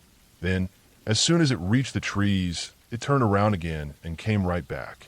It did this over and over, almost like it was fighting with its own instincts. Leave, return, leave, return. Each time it came back a little closer, its head low, its eyes wide in the dark. There is a special kind of fear in dealing with an animal that is not thinking clearly, an animal that has nothing to lose. I didn't sleep that night. I sat in the tent with every muscle tense, listening for every twig and every huff of breath. Weather can scare you just as much as teeth and claws. I found that out during a willow that pinned me inside a small plywood cabin for almost 2 days. The winds hit around 40 miles an hour and never let up. Loose pumice flew through the air like handfuls of gravel thrown by a giant hand. Each time it slammed into the walls, the cabin shook, and I felt the vibrations travel through the floor into my legs. The air inside the cabin tasted like dust from the pumice slipping through cracks. The noise never stopped. It was not a howl. It was a steady, violent scraping mixed with the thuds of larger pieces slamming against the siding. I kept waiting for a panel to rip loose or for the whole structure to shift on its foundation. For 48 hours, all I could do was sit still, ration food, and hope the cabin would hold. Fear becomes something dull in moments like that, more like a weight pressing down from above. I thought I understood fear well enough after all that, but crossing a glacial river with a 50-pound pack taught me something new. The water looks slow from the bank, but once you step in, it grabs at your ankles like hands. The cold is so sharp it feels like it climbs your bones. Every step must be perfect because the river does not care if you lose your footing. It doesn't stop. The current pushed against my shins, then my knees, and each footstep took an extra second to plant. I knew that if the pack pulled me off balance, I wouldn't get back up. The rocks rolled under my boots like they wanted me gone. When I reached the far bank, my legs were shaking so hard I had to sit on the gravel to keep from falling over. But none of those moments compare to the worst one. The sound of the single engine cutting out above the tundra on a calm afternoon. 1 second the propeller hummed in that steady way I had heard 1,000 times. The next, it coughed, sputtered, and went dead. The silence that followed was louder than any windstorm I ever sat through. I felt the plane lose lift under me, felt the nose pitch forward. There is nothing between you and the ground in a moment like that except whatever choices you can make in a few seconds. I leveled the wings as best I could and looked for a stretch of flat ground, anything that looked smoother than the rest of the uneven tundra.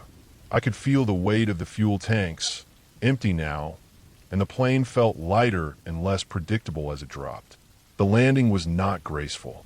The wheels hit the ground, bounced hard, and skidded through the moss and low shrubs until the plane finally settled. When the shaking stopped, I sat there with my hands still gripping the controls, breathing like I had run miles. I stepped out onto the soft ground and stood there until my legs stopped trembling, listening to the silence that had almost taken me out of the sky. All those moments, stacked together, make up the real fear of working out there. Not just the danger itself, but the knowledge that each second can shift from calm to deadly without warning. The scariest part is not the animals, or the storms, or the river, or even the engine cutting out. The scariest part is realizing how thin the line is between staying alive and becoming another story someone tells about the park. And the ending, the clear truth I've learned after all those years, is that fear never fully leaves you out there. It just sits in the background, reminding you that you are only ever a visitor in a place that does not need you.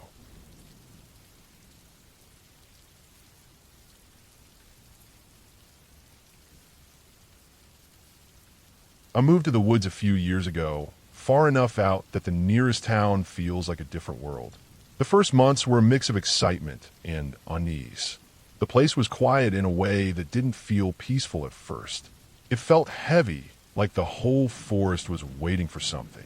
The black bears were the only things I knew to expect, and they kept their distance most of the time. Still, I always felt like I was the one stepping into their home, not the other way around. Over time, I learned to live with that feeling. I thought that would be the only real challenge, just getting used to the animals and the quiet. I was wrong. The woods around my home have a strange way of echoing sound. Some days I would listen to the heavy thump of something walking far off, and I could never tell if it was a deer, a bear, or something else. Other times it was the sudden silence that got to me. Even birds seemed to fall quiet in a way that made the air feel colder. It was the kind of silence that made you stand still without even realizing it, the kind that made you think something was close even when you couldn't see a thing. One afternoon, I was walking with my niece, who was about 16 at the time. It was early fall, cool enough that the air had that sharp smell of drying leaves and damp soil. The trail wasn't thick with brush. It was open and calm, the kind of place you don't expect anything strange to happen. We were maybe a mile from the house when it happened. I heard a deep growl just a few feet from us. Not ahead of us. Not behind. It was right there, like something stood almost beside me. The sound didn't match anything I'd ever heard in these woods. It wasn't like a bear, which tends to huff and pop its jaws more than growl.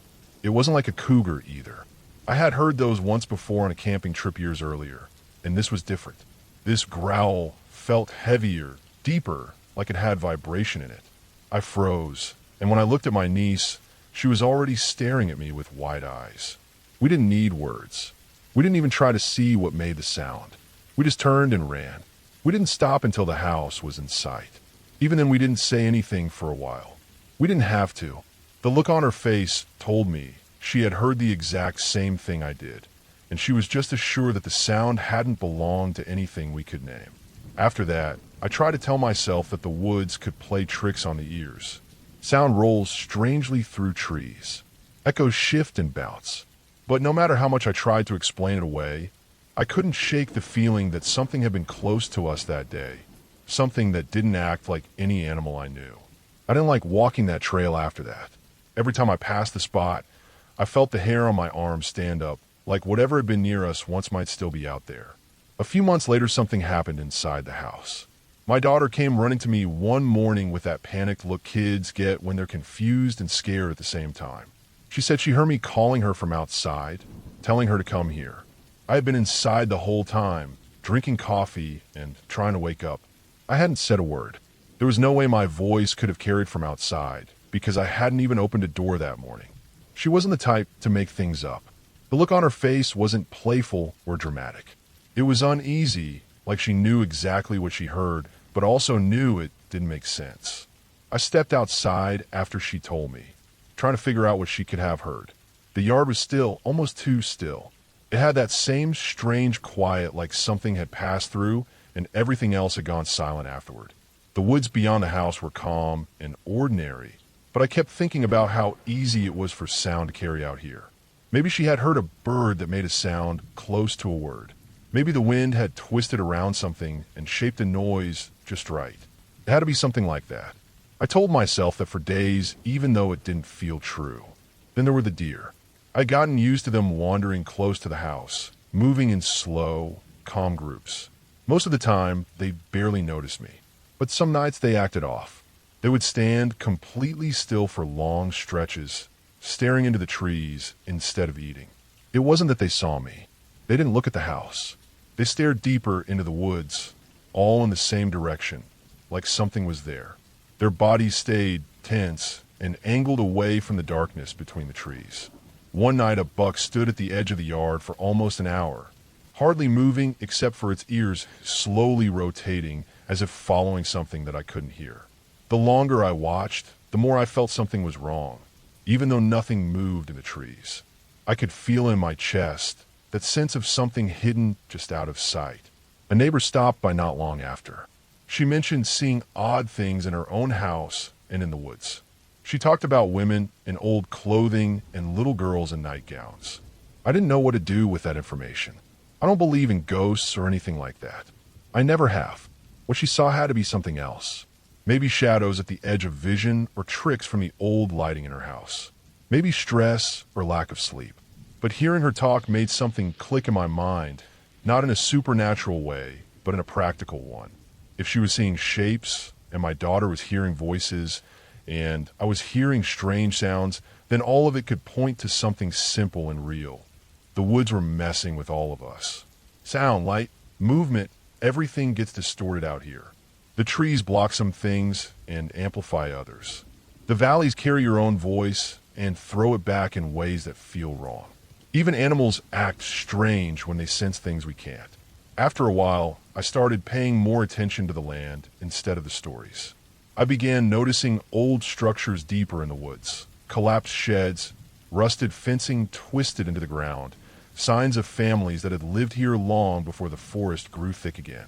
The history out here was older than I thought, and old land carries old sounds. Wind through broken boards can mimic voices. Shifting roots can echo like footsteps. A large animal moving fast through brush can sound twice as close as it really is. The more time I spent outside listening and watching instead of reacting, the more I realized the truth was simpler than the fear. Nothing needed to be supernatural to be frightening. A bear's low warning echoing off trees could change in tone. A deer reacting to a predator miles away could look like it was staring at something unseen. A child hearing a voice could be hearing a warped echo of her own earlier words without even realizing it. And that growl my niece and I heard could have been a bear that was much farther away than it sounded, its voice thrown toward us by the shape of the land. In the end, the woods didn't change. My understanding of them did. The place isn't haunted. It isn't full of spirits or shadows. It's just a landscape that plays tricks on the senses, a place that demands respect and patience. Every strange moment had a real reason behind it, even if I didn't know it at the time. Now when something feels off, I slow down, wait, and listen. There is always an explanation if you give it enough time. That's what I learned out here. The woods aren't trying to scare me. They're just louder, older, and more complicated than I ever expected. And once I understood that, the fear lost its grip, leaving only the reality of a place that speaks in ways people aren't used to hearing.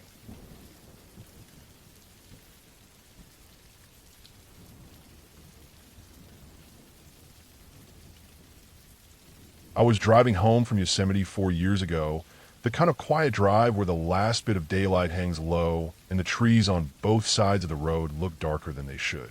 It was around 5 in the evening, but the light drops fast in that area, and the shadows stretch across the asphalt like long fingers.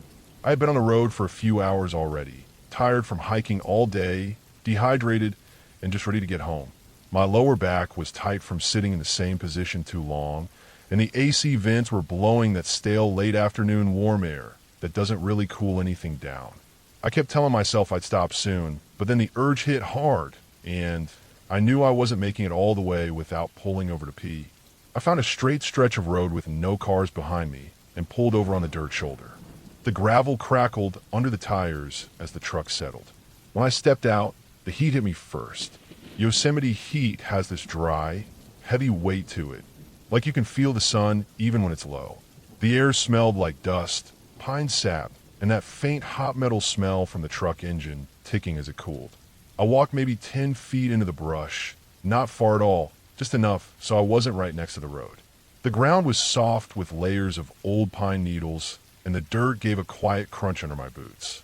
The whole time I could hear birds. Not loud, not excited, but the normal end-of-day sounds. Little chirps here and there, the flutter of wings deeper in the trees, nothing strange. I didn't think about anything other than getting back on the road. But right as I finished and zipped up, the sound hit me. Or really, the lack of sound. The bird stopped. Not gradually, not like one or two flew off. It was like someone hit a switch and every bird shut up at the exact same second. The air went flat and still.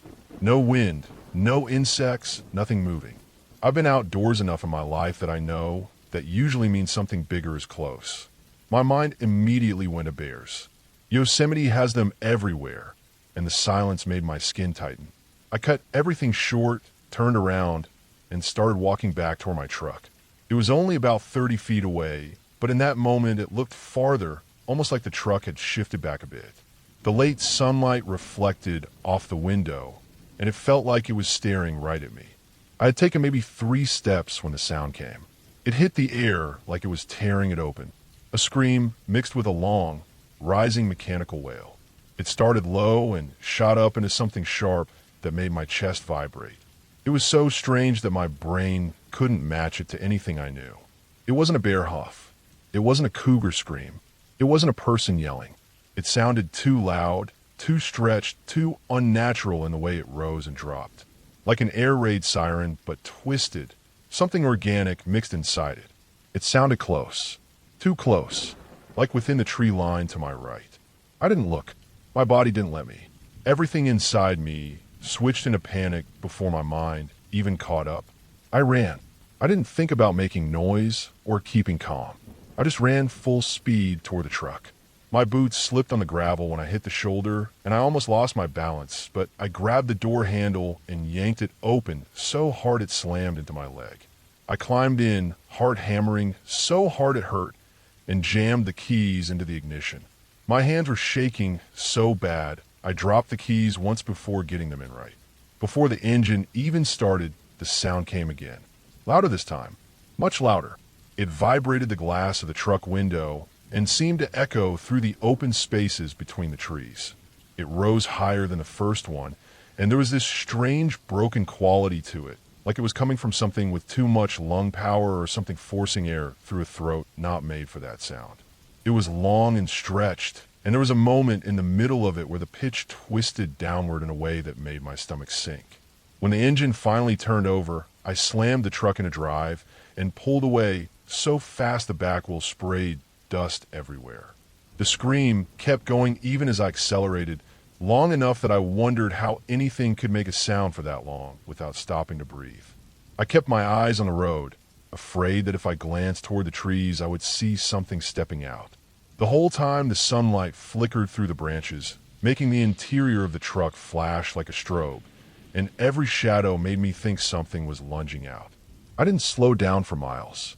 Not until the sun dropped behind the hills and the sky went from gold to gray. Even then, my hands were tight on the wheel and my chest felt hollow. When I finally reached a busier road, I pulled into a gas station and just sat there, engine still running, trying to calm my breathing. My shirt was stuck to my back with sweat. My hands kept shaking. When I leaned forward, I realized my whole body was trembling from the adrenaline. For the first couple months afterward, I didn't want to talk about it. It felt too strange, too unreal, like maybe my memory twisted the sound, or maybe the panic made it bigger in my mind. But every time I replayed it, the details came back the exact same way. The silence, the distance between me and the truck, the loud, stretched scream, the way it rose inside the trees. My body knew it wasn't normal. I've heard bears pop their jaws. I've heard cougars scream like a woman. I've heard owls make strange descending calls at dusk. None of them sounded like that. What scared me the most wasn't the volume or the pitch. It was how close it was. Whatever made that sound had to be large or powerful or both. And it had been near me without making any other noise beforehand. No branches snapping, no footsteps, no breathing, just that sudden, impossibly loud scream. Over the years, I tried to convince myself it was something explainable. Maybe an elk bugling wrong. Maybe a fox screeching with an echo from the cliffs. Maybe a mountain lion with a damaged throat. I repeated those options over and over until they sounded believable enough to get me through hikes again. And eventually I did go back into the woods, but with a different kind of awareness. A kind where you check every shadow twice and listen for every shift in the air. The truth is, what I heard that day was probably an animal. Nature makes sounds people don't always hear often, and when you catch them at the wrong angle, with the wrong echo, or when you're alone and the woods fall quiet at the wrong second, it can feel otherworldly. The parks are full of strange echo points, places where calls stretch or bend or bounce between ridges in ways that don't match the animal that made them. I've read enough and listened enough to know that most terrifying noises come from normal creatures put in unusual conditions. And after replaying that day so many times, I came to a clear ending in my own mind. Whatever was there wasn't following me. It wasn't stalking me. It wasn't some cryptid hiding in the trees waiting for me to come back. It was just an animal, probably startled by me the same way I was startled by it. And because I ran, and because it screamed again as I was leaving, the sound burned itself into my memory stronger than anything else. The woods aren't safe, but they're not supernatural either. They're full of real animals, real danger, and real moments where the wild world reminds you how small you really are. What I heard that day was part of that. Strange, yes. Terrifying, absolutely. But still natural. Still part of the world we know, not something hiding outside of it. The fear faded over time, and the memory settled into something steady. A reminder to respect the woods, not fear them. A reminder that even the strangest things have explanations, even if they take a long time to accept. And when I finally reached that point, the sound stopped haunting me. It became something I lived through, not something I ran from anymore.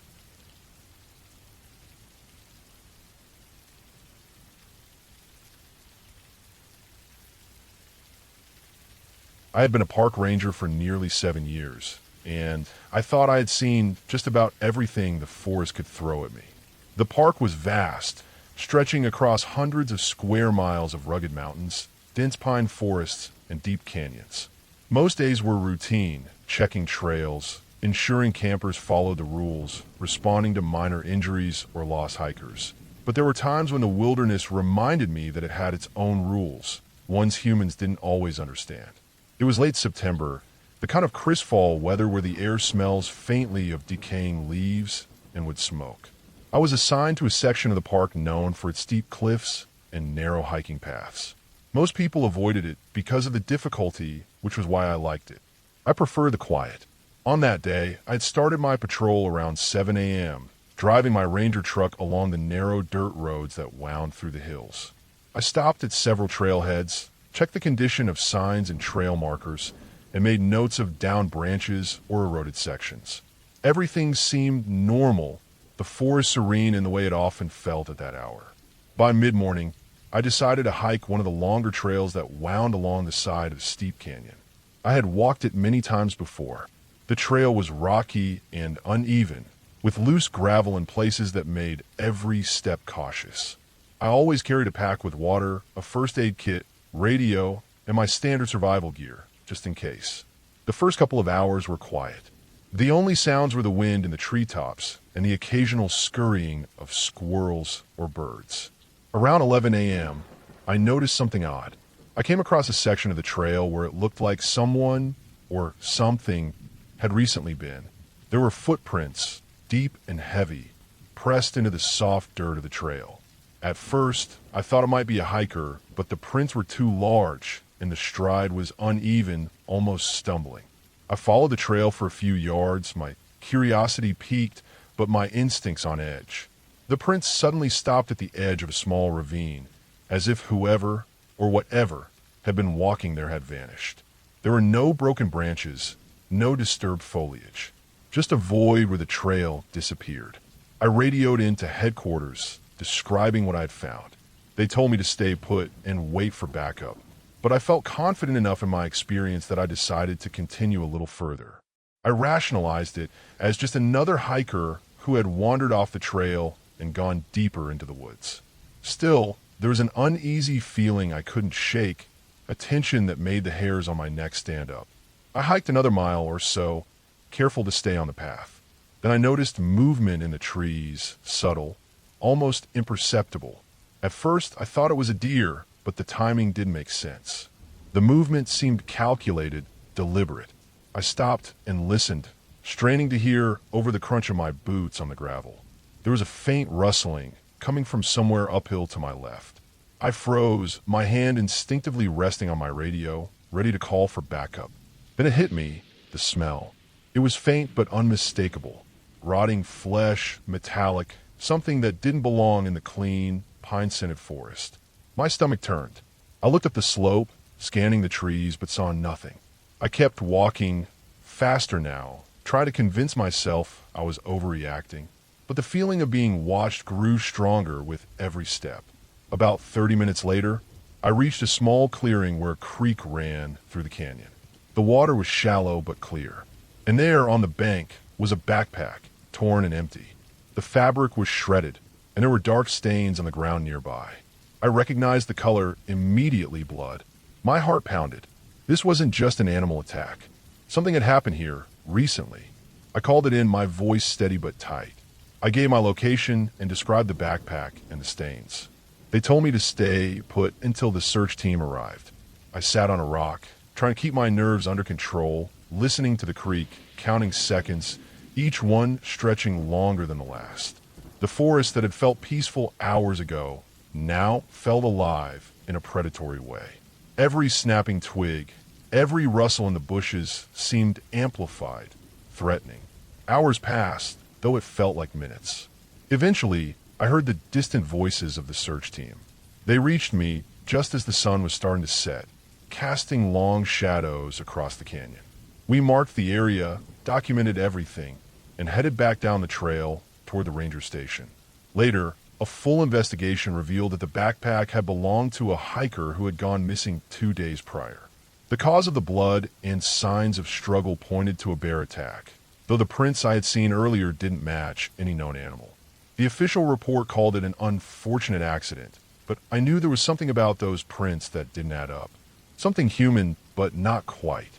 From that day forward, I never hiked that section of the park alone. I stayed on well-traveled trails, during daylight hours, always alert.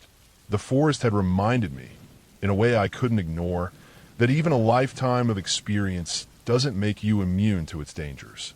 Nature doesn't care about rules or rational explanations, and sometimes the quietest, most serene places hide the darkest, most violent truths.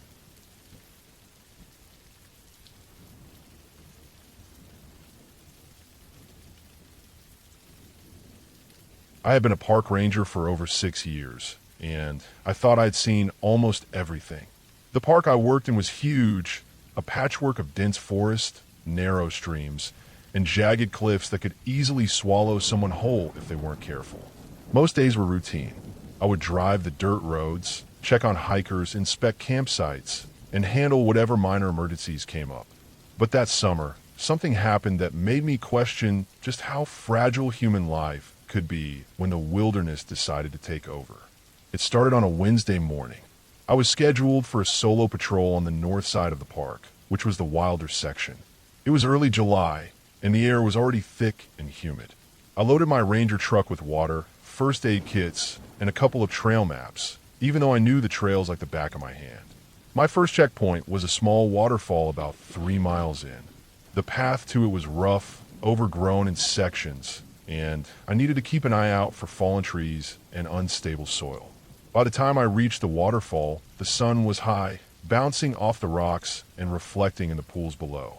I parked the truck and hiked down the narrow trail that led closer to the water. The forest was alive with the sound of birds and the rustle of small animals in the undergrowth. I stopped at the edge of the pool and noticed something unusual. There was a pile of backpacks and a few scattered shoes near the rock ledge. Normally, hikers left the area neat, maybe tossing a water bottle aside, but this looked abandoned in a hurry. I checked the area carefully. There were footprints in the damp soil leading up the hill, then disappearing into the forest. No signs of struggle, no trash, nothing that suggested foul play. I radioed in a quick status report, noting the abandoned gear, and decided to follow the trail uphill, thinking maybe someone had wandered off and gotten lost. The forest grew thicker, the path narrower, and the sunlight dimmed as I pushed deeper into the dense undergrowth. About 2 miles in, I noticed the temperature dropping slightly and the wind picked up. Odd, considering the day had been calm. Then I heard it, a faint, irregular sound, like snapping branches and the crunch of leaves under heavy footsteps. I froze. At first, I thought it was a hiker, but the rhythm was strange, uneven. Whoever or whatever it was, they were moving fast, but not directly on the trail. The sound came from behind a thicket and then disappeared. I pulled out my radio to call in, but my voice caught. Dispatch, I'm not sure. The signal was weak, the line crackling. It was clear that in this part of the park, my usual communication was unreliable. I tucked the radio back into my vest and pressed on, trying to keep calm. I followed the faint dirt path that veered toward a ridge I knew overlooked the northern valley. Halfway to the ridge, the ground gave way slightly beneath my boot. A small patch of loose gravel slid down the slope, and I barely regained my footing. That's when I noticed it, a series of deep gouges in the trees, almost claw-like, going up the trunks in uneven, jagged lines. I had patrolled these woods countless times, and I had never seen anything like it. My stomach tightened. These marks were fresh. The bark was still raw and splintered. I thought about turning back, but instinct told me to continue. The ridge was only a few hundred feet away. I climbed, my boots slipping in the loose soil, and finally reached the top. From there, I could see the valley below. And that's when I realized I was not alone. There were figures moving along the river trail. Not hikers, not campers, something else. They were hunched, moving deliberately, blending almost perfectly with the forest floor. I counted at least 3, possibly 4. They weren't running. They weren't making noise. They just moved, almost like predators. I felt my pulse spike. My training kicked in. I backed up slowly, keeping the ridge between me and the forest below, and tried to think of the safest route back to the truck. The way down was treacherous, steep, and full of loose rocks. I moved carefully 1 foot at a time, listening to every sound. The crunch of gravel behind me made me flinch. I didn't dare look back. The ridge dropped into a narrow canyon that led toward the service road. I took it. Every step, my heart hammered, adrenaline sharpening my senses. I could hear the figures now, moving faster, almost in a pattern, but they never made a sound that could give them away. After what felt like hours, but was probably only 30 minutes, I stumbled onto the service road. My truck was a tiny speck in the distance. I ran the last 100 yards, slammed the door shut, and locked it. The figures didn't follow. At least, I couldn't see them anymore. I started the engine and drove slowly, checking the road behind me. The forest was quiet again, the kind of quiet that feels heavy, like the world is holding its breath. I reported the incident in detail, documenting the abandoned gear, the claw marks, and the sightings. Later, a search party found the backpacks and shoes, but no one. Not a single hiker. The park increased patrols in that area, and eventually, they cordoned off the Northern Ridge Trail for months. Over time, rumors spread about hikers disappearing or being stalked by something in that part of the forest. No bodies, no traces, just people vanishing.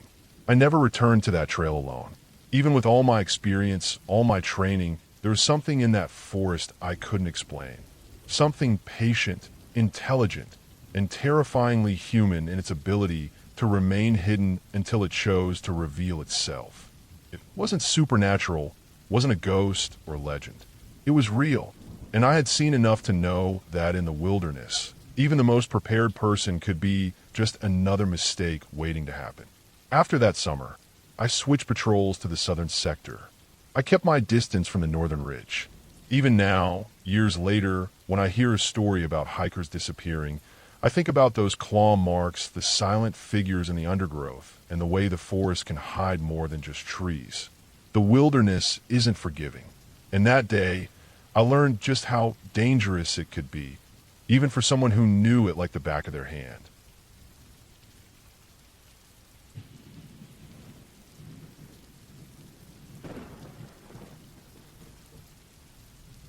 I was driving the old park ranger truck along the narrow dirt road that wound through the dense forest when I noticed how quiet everything was. Normally, even in the early hours of the morning, the park was alive with birds, squirrels rustling through the leaves, and the faint hum of insects. But that day, there was nothing. Just the crunch of the tires on the gravel and the soft whistling of wind through the tall pines. I had been assigned to a back section of the park that didn't see much traffic, a stretch of land with steep cliffs, tangled undergrowth, and a river that cut through the canyon below. It was remote, and I liked it that way. It gave me time to patrol, to check the trails, and to keep an eye out for anything that could threaten visitors. I parked near the trailhead and grabbed my ranger pack, which was stuffed with essentials: first aid kit, water, flashlight, map, and radio. The sun was just starting to climb above the trees, casting long shadows that made the forest look older, darker than it probably was. The trail I had chosen to inspect was one of the older ones, barely maintained, and it snaked down into a narrow gorge that cut across the back of the park. I had hiked it a few times before, but today something felt off. There was an odd stillness in the air, a pressure that made my skin tingle. I chalked it up to being overworked and pushed forward. About a mile into the trail, I noticed signs of recent disturbance. Broken branches, scuffed earth, and footprints that didn't match any wildlife I knew. The prints were large, heavy, and oddly spaced, as if whoever, or whatever, made them have been moving fast. I stopped and crouched, studying them. They weren't mine, and they weren't a hiker's. Someone had been here recently. My stomach tightened, but I told myself it was probably a hunter or a hiker who had gone off trail. Nothing to worry about. I continued down the path, which narrowed as it dropped toward the canyon. The air grew colder and damper, and the scent of wet earth and decaying leaves filled my nose. I heard the faint trickle of the river below, but the sound didn't bring relief. It was muffled like the canyon itself was swallowing a whole. That's when I saw the first sign of trouble. A small backpack, abandoned and caked in mud, lying against a tree. I crouched to inspect it. It was torn, some of its contents spilled out, an empty water bottle, a ripped map, a flashlight with a cracked lens. Whoever had been here hadn't planned to leave it behind willingly. My gut sank. I called in over the radio to check if anyone had reported a missing person. Static. No response. The signal was weak in the canyon, which I knew, but the silence unsettled me. I put the pack over my shoulder and moved cautiously, scanning the trail. Shadows were shifting in the periphery of my vision, but every time I turned, there was nothing. I told myself it was just the trees, the way the wind moved through them, but the tension kept building. I reached the bottom of the trail near the river and saw more signs. Footprints leading up a small embankment, some scraped soil, and a few personal items scattered near the water. Whoever had been here had gone into the canyon, deeper where the trails disappeared in a thick undergrowth and sheer rock walls.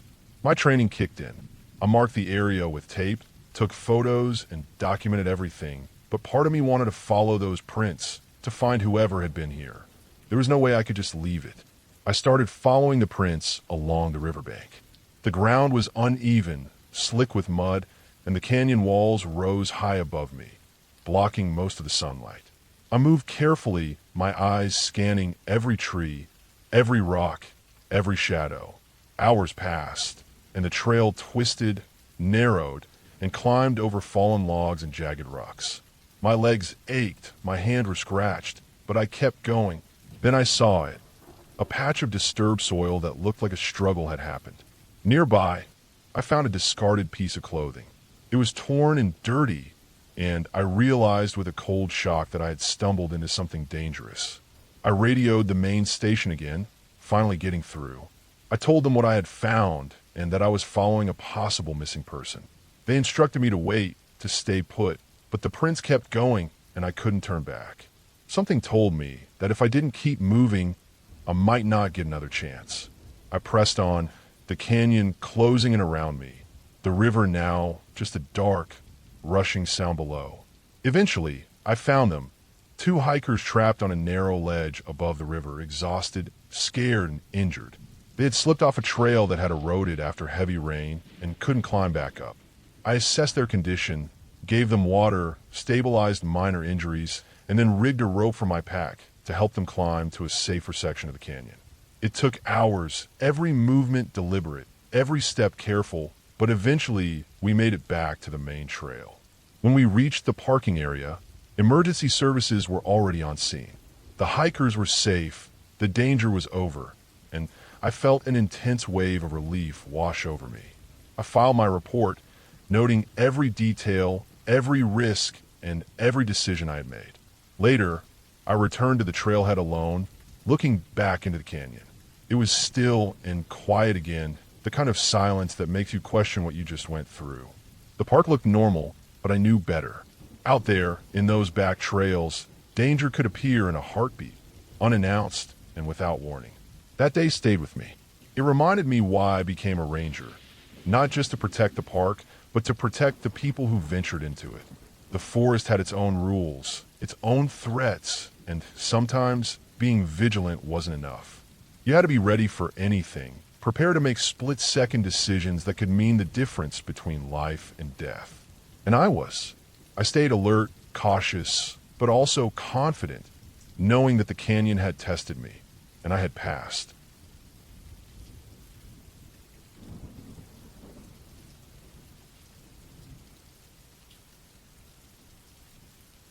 I have been a park ranger for over 6 years at a sprawling national forest in the Pacific Northwest. The park was huge, with miles of dense forest, winding rivers, and steep cliffs that most visitors never explored. I liked it that way. Most days were quiet, routine, checking trails, monitoring wildlife, ensuring visitors were safe, but every once in a while, the forest reminded you that it had its own rules. It was mid-September when the incident happened, the kind of day where the air was crisp, leaves had just begun turning, and a faint fog hung over the valleys. I had started my morning checking the back trails near a remote section of the park called Ravens Hollow.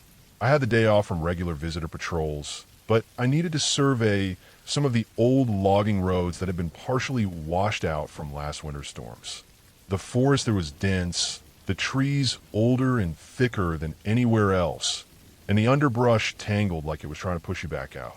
I parked my truck at the trailhead around 8:30 a.m., loaded my backpack with standard gear, first aid kit, water, a flashlight, GPS, and my Ranger radio. Cell service was spotty, and in some areas, non-existent. The plan was simple. Follow the old logging road for about 5 miles, inspect a few bridge crossings, and return before sunset. The forest was quiet in that eerie way that comes when no one else is around. Birds chirped intermittently, and every few minutes, a distant woodpecker thumped against a tree. I kept my eyes open for signs of erosion along the trail. About an hour into the hike, I came across a bridge that had partially collapsed. The planks were loose, some missing entirely. I made a mental note to flag it and moved carefully across the remaining boards. I hadn't realized how quickly the weather was changing. By late morning, fog had thickened, reducing visibility to less than 50 feet. My radio crackled faintly, mostly static. I tried to call the main station, but got no answer. The fog made the forest look different, distorted, almost alien. I tightened my backpack straps and continued down the path, sticking close to the road, knowing that getting lost out here could be dangerous. Around noon, I noticed something odd. Small, shallow footprints in the mud. At first, I thought it was a hiker or a jogger, but the prints were oddly spaced and didn't match any standard shoe tread. They seemed to follow me for a few hundred feet, then vanished near a cluster of fallen trees. I paused, scanning the foggy forest. The silence was heavy, almost suffocating. My stomach tightened. I wasn't scared, at least not fully, but I was alert in a way that made me hyper-aware of every snap of a twig or rustle of leaves. I pressed on. The trail wound downhill, the fog making it hard to judge distances. At one point, I slipped on wet leaves and tumbled a few feet, scraping my shoulder. I cursed under my breath and leaned against a tree, catching my breath. That's when I noticed something else. The forest seemed wrong. Not just the fog, but the air itself. It felt thick, damp, and heavy with an almost metallic smell. My eyes searched the surrounding trees. Nothing moved. Nothing made a sound except my own ragged breathing. I kept moving, trying to convince myself it was just my imagination. But then I saw a tree ahead, a massive cedar, and behind it a figure, or something that looked like one. I froze. It wasn't moving, not exactly. It was just there, tall, thin, hunched slightly. My first thought was a lost hiker, but no one should be here. I strained to see through the fog, then blinked, and it was gone. Just like that. My heart started pounding, and I began walking faster, making sure I didn't trip on any roots or fallen branches. As I rounded a bend, I realized I had no idea how far I'd gone. The trail had disappeared under leaves and debris, and the fog had thickened into a dense white wall. My GPS still worked, but the signal was weak, jumping between coordinates. I tried to retrace my steps, but every direction looked the same. I realized I was genuinely lost, a feeling I rarely experienced as a ranger settled in, a deep, gnawing panic. Hours passed. I tried to stay calm, marking trees with my knife and flashlight. The sun was setting, and the fog hadn't lifted.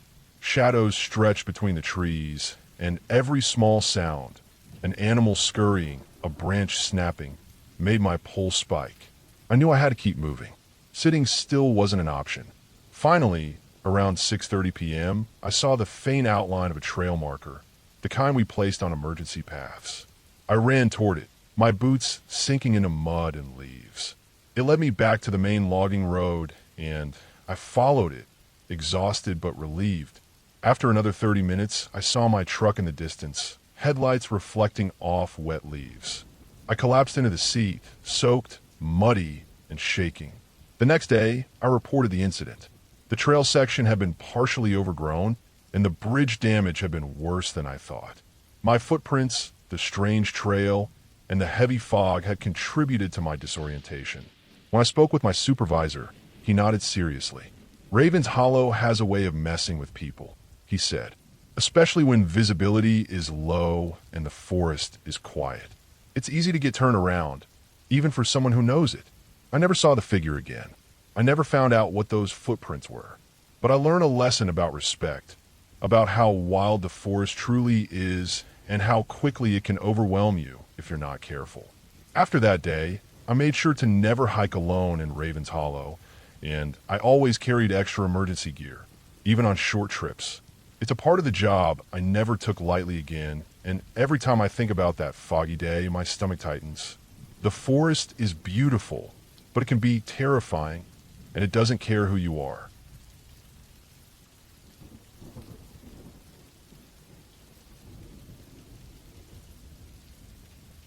I was on the second week of my solo patrol in a remote section of the national park, the kind of place that even the most seasoned rangers rarely visit. It was early October, and the mornings had started to bite with cold that settled into your bones, sharp and persistent. The sun barely made it over the ridges before fog would curl along the trails and valleys, clinging to the trees like some living mist. I had been on foot for hours, hiking up a ridge that overlooked a deep canyon, checking on the old fire lookouts and worn trails.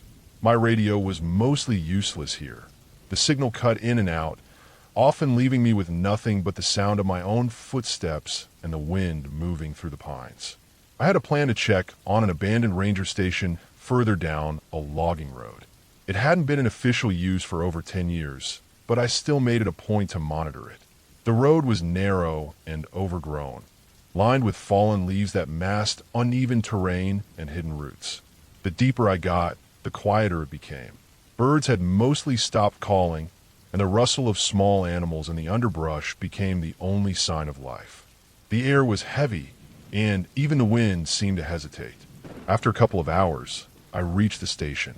It was a small, one-story cabin with peeling paint and a sagging roof. The windows were covered in grime, and the door creaked ominously as I pushed it open. Inside, everything was coated in dust, and the air smelled of damp wood and mold. I went through my routine, checking supplies, noting structural damage, and taking photographs for the maintenance team. While inspecting the back of the building, I noticed something odd, footprints in the mud outside, leading toward the cabin. They were fresh, maybe a few hours old. At first, I thought it might be hikers or hunters, though the area was technically off limits this time of year. But then I noticed the prints were unusually large, much larger than any normal adult boot. They weren't spaced evenly, either. They seemed to stagger, almost like the person had been moving slowly or unevenly. My stomach tightened. The park had its share of strange encounters, but people were rarely out here alone, and certainly not at this time of year. I radioed in, but as usual, there was only static. I wasn't overly worried yet. This was part of the job, being alone and making judgment calls when help was far away. I grabbed my flashlight, a heavy-duty one with a broad beam, and decided to follow the tracks a short distance to see where they led. They went around the cabin and into a dense section of the forest. The canopy closed above me, blocking what little sunlight remained, making shadows that seemed to move with every step. It wasn't long before I noticed something else. The tracks started to multiply. Footprints that were too large, too irregular, spreading like some hidden creature had been moving in and out of the trees, observing me. Every now and then, I would catch a glimpse of something moving in the corner of my eye, a flash of dark brown or black like a large animal, but never close enough to identify. My training told me to stay calm, to analyze and not panic, but the hair on the back of my neck had risen. I moved faster, staying on the trail I knew, but the sense of being followed was constant. I could hear snapping twigs behind me, always a little too deliberate to be random. The further I walked, the more the trail turned into uneven, steep terrain. Rocks shifted underfoot, and I had to stop multiple times to regain balance. I realized then that I had no clear idea how far I had wandered from the road. Panic wasn't overtaking me yet, but the urgency was real. I needed to return before it got dark. Then I stumbled across something that made my blood run cold. A tree had been freshly scarred, deep gouges along the bark, high enough that no human could have done it standing on the ground. The marks looked like claws. My mind raced, running through possibilities, bear, cougars, or something less definable. The forest was home to wildlife, but I had never seen claws this deep, this deliberate on a tree that size. The sound behind me became louder, more insistent. It was approaching, though I couldn't see it. I decided to backtrack immediately, keeping my flashlight sweeping in wide arcs. My boots slipped on the wet leaves, and my heart pounded as I realized that whatever had been here, whatever had left those footprints, was still nearby. Every shadow became a potential threat, and every noise made me flinch. I forced myself to remember survival basics. Stay calm, don't run blindly, use the terrain to my advantage. I moved quickly but cautiously, slipping through the underbrush until I finally saw the faint outline of the logging road. Reaching the road was like surfacing after being underwater for too long. I didn't stop to breathe until I was back on solid, familiar ground. Once there, I took a long look behind me. Nothing followed me onto the road. I radioed in again, this time managing to get a weak signal. I reported my location, the strange tracks, and the claw marks on the tree. Dispatch told me to stay put until a backup team could reach me in the morning. I didn't sleep that night. I sat in the cab of my Ranger truck, flashlight scanning the trees, listening. By dawn, the tracks were gone, wiped clean by the wind and leaves, as if nothing had happened. When the other Rangers arrived, they inspected the area and agreed the marks and tracks were strange, but no definitive explanation could be made. Whatever had followed me, it had not returned, and I had made it through the night without harm. By the time I drove back to headquarters, the forest looked peaceful again. The sun was rising, mist curling over the ridges, birds calling like nothing had occurred. But I knew better. Even though the end of the story was clear, I had survived, I couldn't shake the feeling that the forest had been watching me that night, and that I had been lucky, not safe. Some parts of the park remain untouched, unknown, and that night reminded me why I never underestimated the wilderness. It was alive, and sometimes it was terrifying.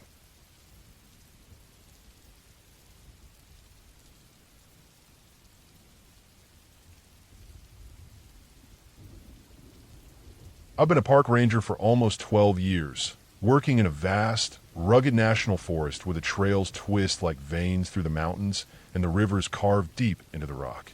Most of my shifts are routine, checking campsites, patrolling the trails, responding to hikers who got lost or ran into trouble. But every now and then, something happens that makes every ounce of training and instinct kick in. One of those times happened late in the summer, during one of my solo patrols. It was mid-August, the kind of day where the heat clings to your skin even in the shade, and the air smells of pine and dust. I was on the east side of the park, covering a stretch of trail that rarely sees more than a handful of hikers. My truck was parked near a small clearing where the trail had started, and I had my gear, backpack with water, first aid, radio, and a few tools. I'd planned to hike about 10 miles that day, checking the condition of the trail after recent storms that had caused small landslides and washed out sections. The first few miles were quiet, nothing unusual. Birds, insects, the distant sound of a river winding through the canyon below. I moved slowly, carefully checking the trail for loose rocks or fallen trees, marking spots that needed attention. The deeper I went, the more isolated the trail became. Eventually, the dirt path narrowed to a single track, overgrown with shrubs and roots that twisted across the trail like thick ropes. It was peaceful in that way that can feel almost suffocating, like the forest is holding its breath. Around mid-afternoon, I noticed something strange. The trail, which I had walked dozens of times, was slightly off. There was a section where the dirt and leaves looked trampled, not like deer or normal wildlife, but like someone had walked through recently. At first, I assumed it was a hiker who had passed through early in the morning, but something about it didn't feel right. The tracks were too wide, and the pattern was uneven, almost hurried. I kept moving but slowed my pace, scanning the underbrush. The further I went, the more obvious it became that something was following the trail I was on. Small signs at first: broken branches, scuffed dirt, footprints in soft mud near a creek crossing. I checked my watch. It was about 3:30 p.m., still enough daylight, but the forest was dense, and shadows from the trees made it hard to see far ahead. A mile or so past the creek, I heard it. Not a voice, not words, but a sound that made my stomach tighten. Heavy breathing, not mine, coming from somewhere off the trail. I froze. My radio crackled faintly, the wind messing with the signal. I could feel the hairs on my neck standing up. I called to my location, saying I was about halfway up the East Trail and checking in, but the radio was spotty. Static. Nothing else. I told myself it was probably another hiker, maybe someone who got lost. But the signs didn't add up. The footprints were large, boots, or maybe something heavier, and there were drag marks in some places like someone, or something, had moved a large object through the underbrush. My ranger training kicked in.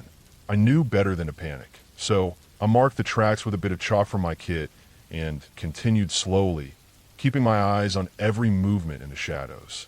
By late afternoon, the trail took a sharp turn up a steep ridge.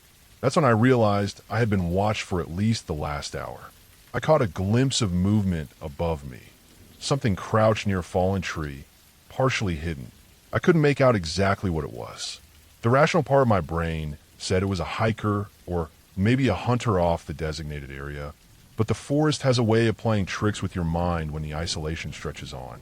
I decided to turn back, carefully retracing my steps. But the moment I moved, the sound of snapping branches started behind me. Whoever, or whatever, was now moving quickly, closing the distance. My heartbeat raced, but I forced myself to stay calm. I pulled out my flashlight, shining it intermittently into the shadows. Nothing. Then a loud crash, like a tree limb breaking directly behind me. I ran, not full sprint, but fast enough to put distance between myself and whatever had been following me. The trail seemed to stretch endlessly, the sunlight fading. I finally reached the creek crossing where I had first noticed the tracks. That's when I saw it. A man, collapsed face down near the water, soaked from the creek. He was wearing a dark hoodie and hiking boots. At first, I thought he was injured from a fall, but then I noticed his backpack had been ripped open, contents scattered. His breathing was shallow. I moved in, checking for injuries. He was conscious but trembling, muttering something incoherent. I radioed for backup and first aid immediately, giving them the coordinates. While waiting, I stayed with him, trying to keep him calm.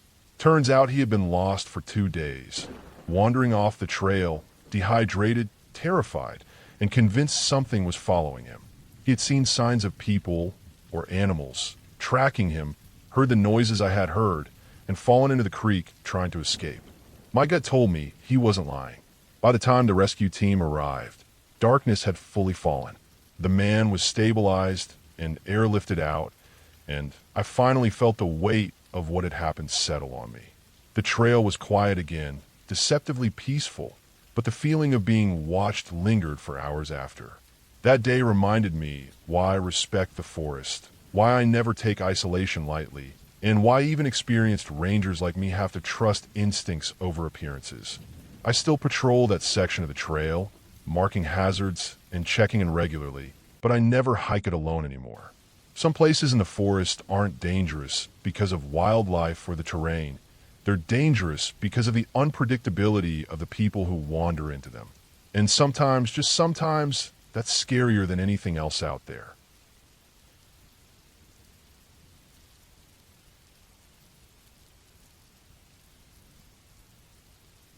I have been a park ranger for about 6 years at a large national forest in the Pacific Northwest, a place with miles of dense trees, steep ridges, and countless backcountry trails. Most days were routine, checking trailheads, inspecting campsites, removing fallen trees, and sometimes rescuing hikers who got themselves lost or injured. I liked the work. It was quiet, mostly predictable, and the forest has a way of making you feel alive, even on the longest, darkest days. But one week in late October changed my view on routine in ways I can't shake to this day. It started on a Friday. I was scheduled for a solo patrol on the east side of the park, a section known for its thick underbrush and old logging roads that had long since been abandoned. The forecast called for cool temperatures, low wind, and some fog rolling in by the evening. Nothing alarming, nothing out of the ordinary. I packed my standard kit: first aid, a flashlight with extra batteries, my radio, a map, compass, and a multi-tool. My truck was loaded with extra water, trail markers, and a bag of emergency rations. I started on a dirt access road that wound deep into the forest. The fog was already creeping in as I drove slowly, the kind of fog that feels damp and heavy, hanging in the trees like a low cloud. I parked at a trailhead, put on my boots, slung my pack over my shoulder, and started walking along a narrow path. The forest was quiet. No birds, no rustling animals, just the crunch of leaves under my boots. The kind of silence that immediately makes you aware of every little sound. After about 2 hours, I came to a small creek that cut across the trail. I paused to check my map and compass. That's when I first noticed something odd. There were footprints along the bank, partially washed by recent rain, but enough to see they were human. I frowned. It wasn't unusual to see hikers or hunters, but the prints were strange, fresh, large, and heading deeper into the forest, away from the main trail. I studied them carefully. The spacing was odd, too. Whoever made them wasn't moving normally. Their steps were uneven, almost like they were stumbling or dragging. I decided to follow the prints for a short distance. I kept my radio on, calling my location every 10 minutes, a habit I always kept when I ventured off the beaten path. The trail the prints led to was overgrown, narrow, almost hidden by bushes and fallen branches. It didn't feel like a maintained path at all, but something about it made my skin crawl. There was an unnatural stillness to the forest here, as if it had been holding its breath for hours. After walking for roughly 40 minutes, I reached a small clearing. It was almost perfectly circular, maybe 30 feet across. The center was bare dirt, surrounded by thick trees and brambles. What made me uneasy were the dozens of sticks and branches arranged in crude patterns around the clearing. Some were laid flat, some standing upright, almost like markers. Nothing about it made sense. I felt a wave of apprehension, a warning that I couldn't ignore. My first thought was someone had been camping here, maybe hunters or kids playing a game, but the precision of the arrangement, the sheer number of sticks, didn't feel random. I marked the clearing on my map and decided to backtrack to the main trail. As I retraced my steps, I realized the footprints had stopped abruptly at the edge of the clearing. That was impossible. They had to continue somewhere. My chest tightened, and I felt the first genuine hint of fear that day. I kept moving, telling myself it was just someone exploring the woods. Maybe they turned off to a side trail I didn't know. That's when I heard it, the faintest crack of a branch, like someone stepping over a log behind me. I froze, listening. Nothing. I continued walking, but faster now, my eyes scanning the dim light filtering through the fog. Then, again a low, deliberate snap, closer this time. I glanced behind me and saw a shadow between the trees. Too tall, too broad to be a deer. My mind raced. I reached for my radio. Dispatch. This is Ranger Miller. I'm near static. Nothing. I clicked it again. Still nothing. My stomach sank. I wasn't supposed to be out of range. Panic started to edge in. I moved faster, my boots slipping on wet leaves, heart pounding, and that's when I saw them. More footprints, not human. They were massive, deep, irregular, like claws had dug into the soil with each step. They led away from the clearing, deeper into the forest. I turned to run back the way I came, but the fog was thicker now, swallowing the path I had just walked. Every direction looked the same, endless trees, nothing familiar. The sounds of the forest had changed, too. There was a low rumble, almost a growl, something moving heavy through the brush. My survival instincts kicked in. I ran blindly, not caring about the trail, just moving toward what I hoped was the road. Branches tore my jacket, my boots slipped in mud, and my lungs burned. After what felt like an eternity, I broke through the fog onto the old logging road. My truck was still there, waiting, lights off, silent. I jumped in, locked the doors, and started the engine. The rumble I had heard earlier faded as I drove back toward the ranger station, headlights cutting through the lingering mist. My hands were shaking, but my mind refused to calm down. When I reached the station, I radioed dispatch and described what I had found. The footprints, the clearing, the strange noises. The search teams found nothing the next day.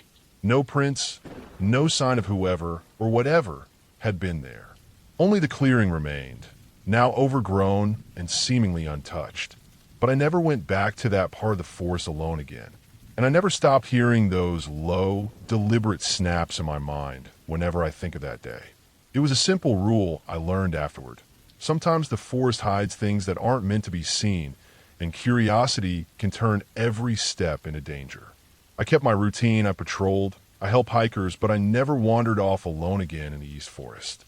And I always made sure to stick to the paths I knew, even if it meant ignoring the footprints that called me deeper into the fog.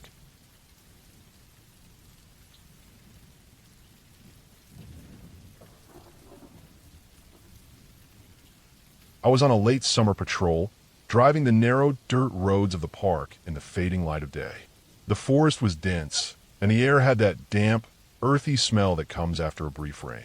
I had been a park ranger for nearly 7 years, mostly doing routine patrols, checking for trespassers, making sure the trails were clear, and keeping an eye on campers. Usually, the nights were quiet. Birds settled in, the wind whispered through the pine needles, and everything felt calm, almost safe. But that night, something was off. I had started my shift in the late afternoon. The sun was already sinking behind the ridges, throwing long shadows over the forest floor. My truck rumbled over the uneven trail, tires crunching over loose stones, and I kept my eyes on the narrow path ahead. The park had recently received reports of hikers going off trail, and with the weather being so unpredictable, I was supposed to check a less used portion of the North Ridge. By the time I reached the trailhead, the sun had dipped completely below the horizon, leaving only the faint glow of twilight. I parked the truck and grabbed my flashlight and radio before stepping out. The forest around me was almost completely silent. No owls hooted, no coyotes called. Even the usual rustle of small animals through the underbrush seemed absent. It immediately made my skin crawl. I had been in the backcountry countless times, and I knew that silence in the woods didn't always mean peace. I moved along the trail slowly, the beam of my flashlight cutting through the thickening darkness. Every crack of a twig underfoot made my heart jump. I kept telling myself it was just a deer or a raccoon, but the thought didn't ease the tension. About half a mile in, I noticed the trail starting to narrow, with fallen branches and overgrown brush crowding the path. I had never seen this section look like this before. Normally, it was wide enough for 2 people to walk side by side. The ground was soft and wet from earlier rain, and I noticed strange indentations in the mud, large, deep, and oddly spaced. At first, I assumed it was a vehicle track, maybe an off-road biker, but the marks were too irregular, too heavy. I crouched and shined my flashlight closer. The soil had been disturbed in a way that suggested something big had passed through recently, and whatever it was, it hadn't been human. I stood and listened. The forest was still quiet, but now I could hear its soft, deliberate cracking of twigs in the distance, moving closer. I called over the radio, trying to check in with headquarters, but my signal was weak, the northern ridge notorious for dropping communication. I spoke again, louder this time, but the only response was static. My pulse quickened. I turned my flashlight slowly, scanning the trees. Shadows shifted between the trunks, but nothing fully revealed itself. It was as if the darkness was alive, watching. I decided to keep moving, rationalizing that I was on a patrol and how to make it to the checkpoint. But as I continued, the sounds kept up, always just far enough away to prevent me from seeing the source. The trail split into 2, and the choice was mine. Follow the path that looped back toward the main road, or take the narrower, overgrown side trail that would lead me deeper into the ridge. I hesitated, but chose the loop, hoping to make it back to the truck quickly. That's when I noticed something strange. Footprints. Human, but strange. They were large, barefoot, and dragged slightly as if whoever, or whatever, was walking had a limp or a heavy gait. They weren't there when I first started the trail. Panic started to creep in. I picked up my pace, trying to make as little noise as possible, but the forest seemed to amplify every step I took. I could hear breathing now. Deep, heavy, uneven. Not my own, and it was getting closer. I tried calling over the radio again, but still nothing but static.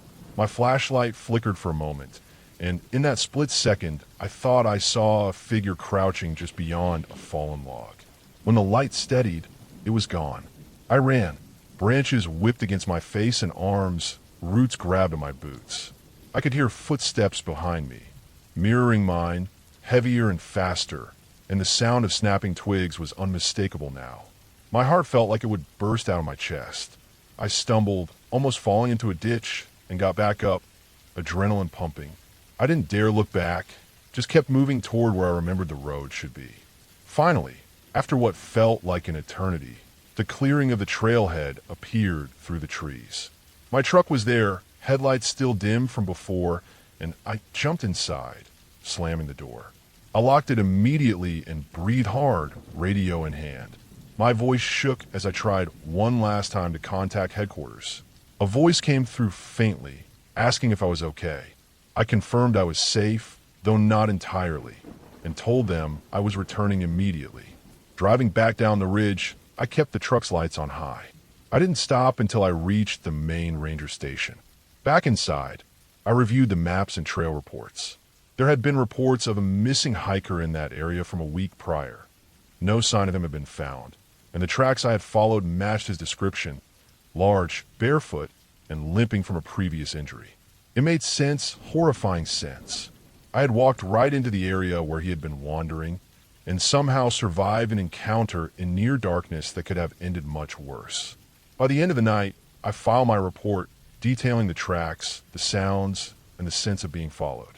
Nothing paranormal, nothing supernatural, just a dangerous, unpredictable situation in the wilderness. The park is beautiful, and it's usually peaceful, but that night reminded me that the forest is never entirely safe. There are people and animals out there, lost, desperate, or simply unseen, and sometimes they can put you in a position where luck and vigilance are the only things that save you. I never forgot the way the footprints disappeared into the shadows, the way the forest fell silent right after I reached the road, or the way my own fear felt sharp and immediate. The next time I went back to that trail, I stayed strictly on the main paths, fully aware that nature isn't always the comforting, quiet place most people imagine. It's alive, unpredictable, and it can turn on you in an instant.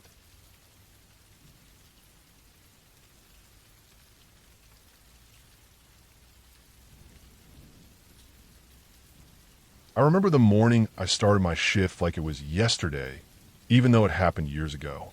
I was a park ranger at a large national forest in the northern Rockies, a place filled with dense pine trees, winding dirt roads, and deep valleys that the sun barely touched until late in the morning. I had been on the job for a few years, and I thought I'd seen it all. Lost hikers, minor injuries, a few deer vehicle collisions, but nothing prepared me for what happened that day. It started on a cool September morning.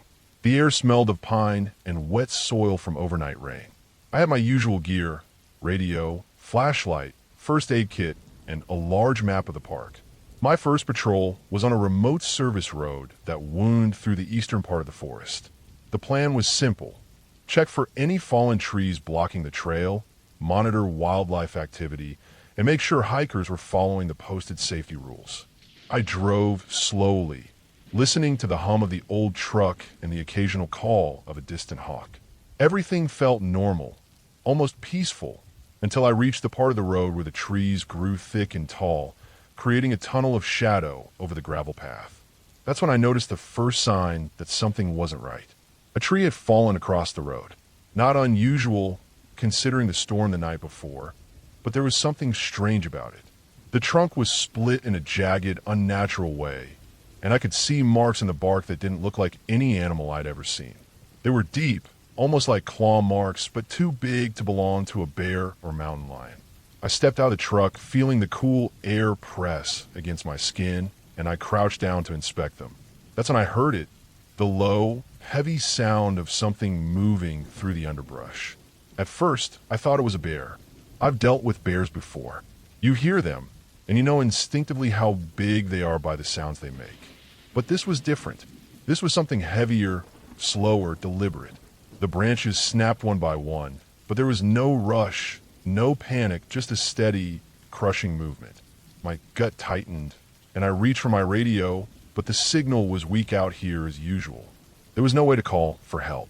I tried to convince myself it was a fallen log or maybe a group of hikers ahead, but the forest was empty that morning. I had checked the main trails earlier, and there had been no one out. The air grew colder, or maybe it was just fear pressing down.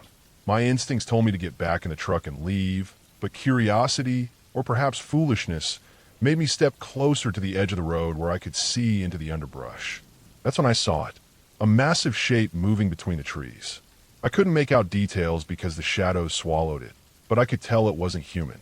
Its movements were precise, calculated, like it was tracking me. I froze, trying not to breathe too loudly, hoping it wouldn't notice. It stopped for a moment, and I swear I could feel eyes on me, watching. The hairs on the back of my neck stood up.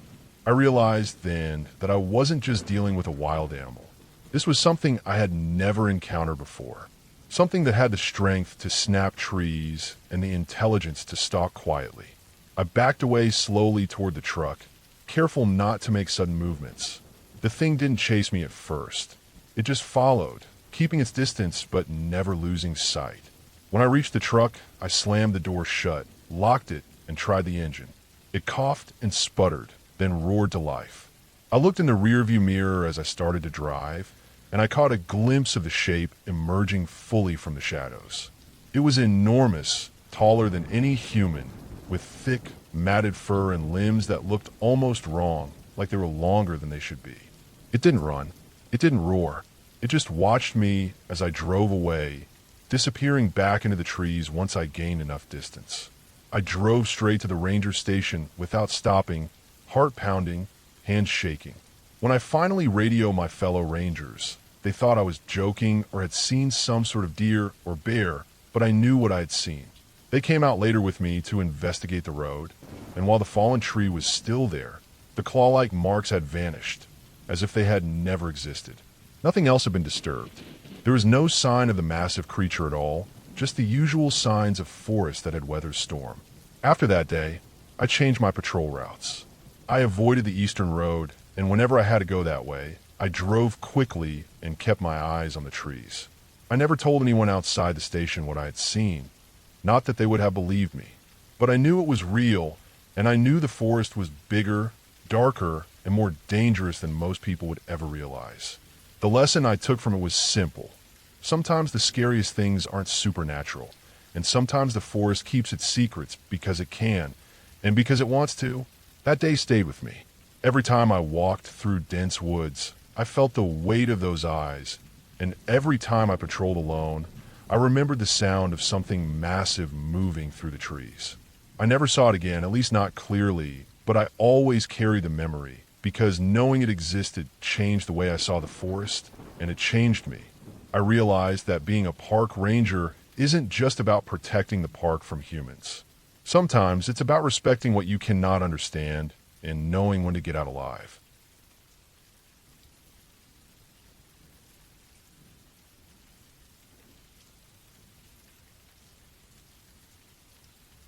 I had been a park ranger for about 6 years at a large national forest in the Pacific Northwest, a place with miles of dense trees, steep ridges, and countless backcountry trails.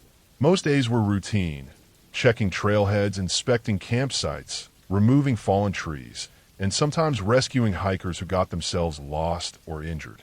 I liked the work. It was quiet, mostly predictable, and the forest has a way of making you feel alive, even on the longest, darkest days. But one week in late October changed my view on routine in ways I can't shake to this day. It started on a Friday. I was scheduled for a solo patrol on the east side of the park, a section known for its thick underbrush and old logging roads that had long since been abandoned. The forecast called for cool temperatures, low wind, and some fog rolling in by the evening. Nothing alarming, nothing out of the ordinary. I packed my standard kit: First aid, a flashlight with extra batteries, my radio, a map, compass, and a multi-tool. My truck was loaded with extra water, trail markers, and a bag of emergency rations.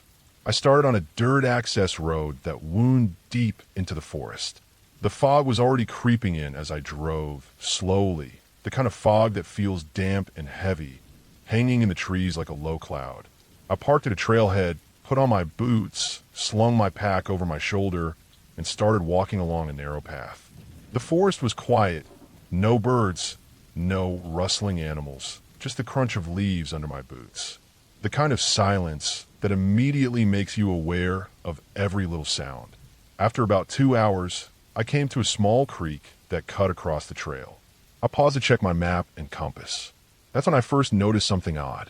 There were footprints along the bank, partially washed by recent rain, but enough to see they were human. I frowned. It wasn't unusual to see hikers or hunters, but the prints were strange, fresh, large, and heading deeper into the forest, away from the main trail. I studied them carefully. The spacing was odd, too. Whoever made them wasn't moving normally. Their steps were uneven, almost like they were stumbling or dragging. I decided to follow the prints for a short distance. I kept my radio on, calling in my location every 10 minutes, a habit I always kept when I ventured off the beaten path. The trail the prints led to was overgrown, narrow, almost hidden by bushes and fallen branches. It didn't feel like a maintained path at all, but something about it made my skin crawl. There was an unnatural stillness to the forest here, as if it had been holding its breath for hours. After walking for roughly 40 minutes, I reached a small clearing. It was almost perfectly circular, maybe 30 feet across. The center was bare dirt, surrounded by thick trees and brambles. What made me uneasy were the dozens of sticks and branches arranged in crude patterns around the clearing. Some were laid flat, some standing upright, almost like markers. Nothing about it made sense. I felt a wave of apprehension, a warning that I couldn't ignore. My first thought was someone had been camping here, maybe hunters or kids playing a game, but the precision of the arrangement, the sheer number of sticks, didn't feel random. I marked the clearing on my map and decided to backtrack to the main trail. As I retraced my steps, I realized the footprints had stopped abruptly at the edge of the clearing. That was impossible. They had to continue somewhere. My chest tightened, and I felt the first genuine hint of fear that day. I kept moving, telling myself it was just someone exploring the woods. Maybe they turned off to a side trail I didn't know. That's when I heard it, the faintest crack of a branch, like someone stepping over a log behind me. I froze, listening. Nothing. I continued walking, but faster now, my eyes scanning the dim light filtering through the fog. Then, again, a low, deliberate snap, closer this time. I glanced behind me and saw a shadow between the trees. Too tall, too broad to be a deer. My mind raced. I reached for my radio. Dispatch. This is Ranger Miller. I'm near static. Nothing. I clicked it again. Still nothing. My stomach sank. I wasn't supposed to be out of range. Panic started to edge in. I moved faster, my boots slipping on wet leaves, heart pounding, and that's when I saw them. More footprints, not human. They were massive, deep, irregular, like claws had dug into the soil with each step. They led away from the clearing, deeper into the forest. I turned to run back the way I came, but the fog was thicker now, swallowing the path I had just walked. Every direction looked the same, endless trees, nothing familiar. The sounds of the forest had changed, too. There was a low rumble, almost a growl, something moving heavy through the brush. My survival instincts kicked in. I ran blindly, not caring about the trail, just moving toward what I hoped was the road. Branches tore my jacket, my boots slipped in mud, and my lungs burned. After what felt like an eternity, I broke through the fog onto the old logging road. My truck was still there, waiting, lights off, silent. I jumped in, locked the doors, and started the engine. The rumble I had heard earlier faded as I drove back toward the ranger station, headlights cutting through the lingering mist. My hands were shaking, but my mind refused to calm down. When I reached the station, I radioed dispatch and described what I had found. The footprints, the clearing, the strange noises. The search teams found nothing the next day. No prints, no sign of whoever, or whatever had been there. Only the clearing remained, now overgrown and seemingly untouched. But I never went back to that part of the forest alone again. And I never stopped hearing those low, deliberate snaps in my mind whenever I think of that day. It was a simple rule I learned afterward. Sometimes the forest hides things that aren't meant to be seen, and curiosity can turn every step into danger. I kept my routine, I patrolled, I helped hikers, but I never wandered off alone again in the East Forest. And I always made sure to stick to the paths I knew, even if it meant ignoring the footprints that called me deeper into the fog.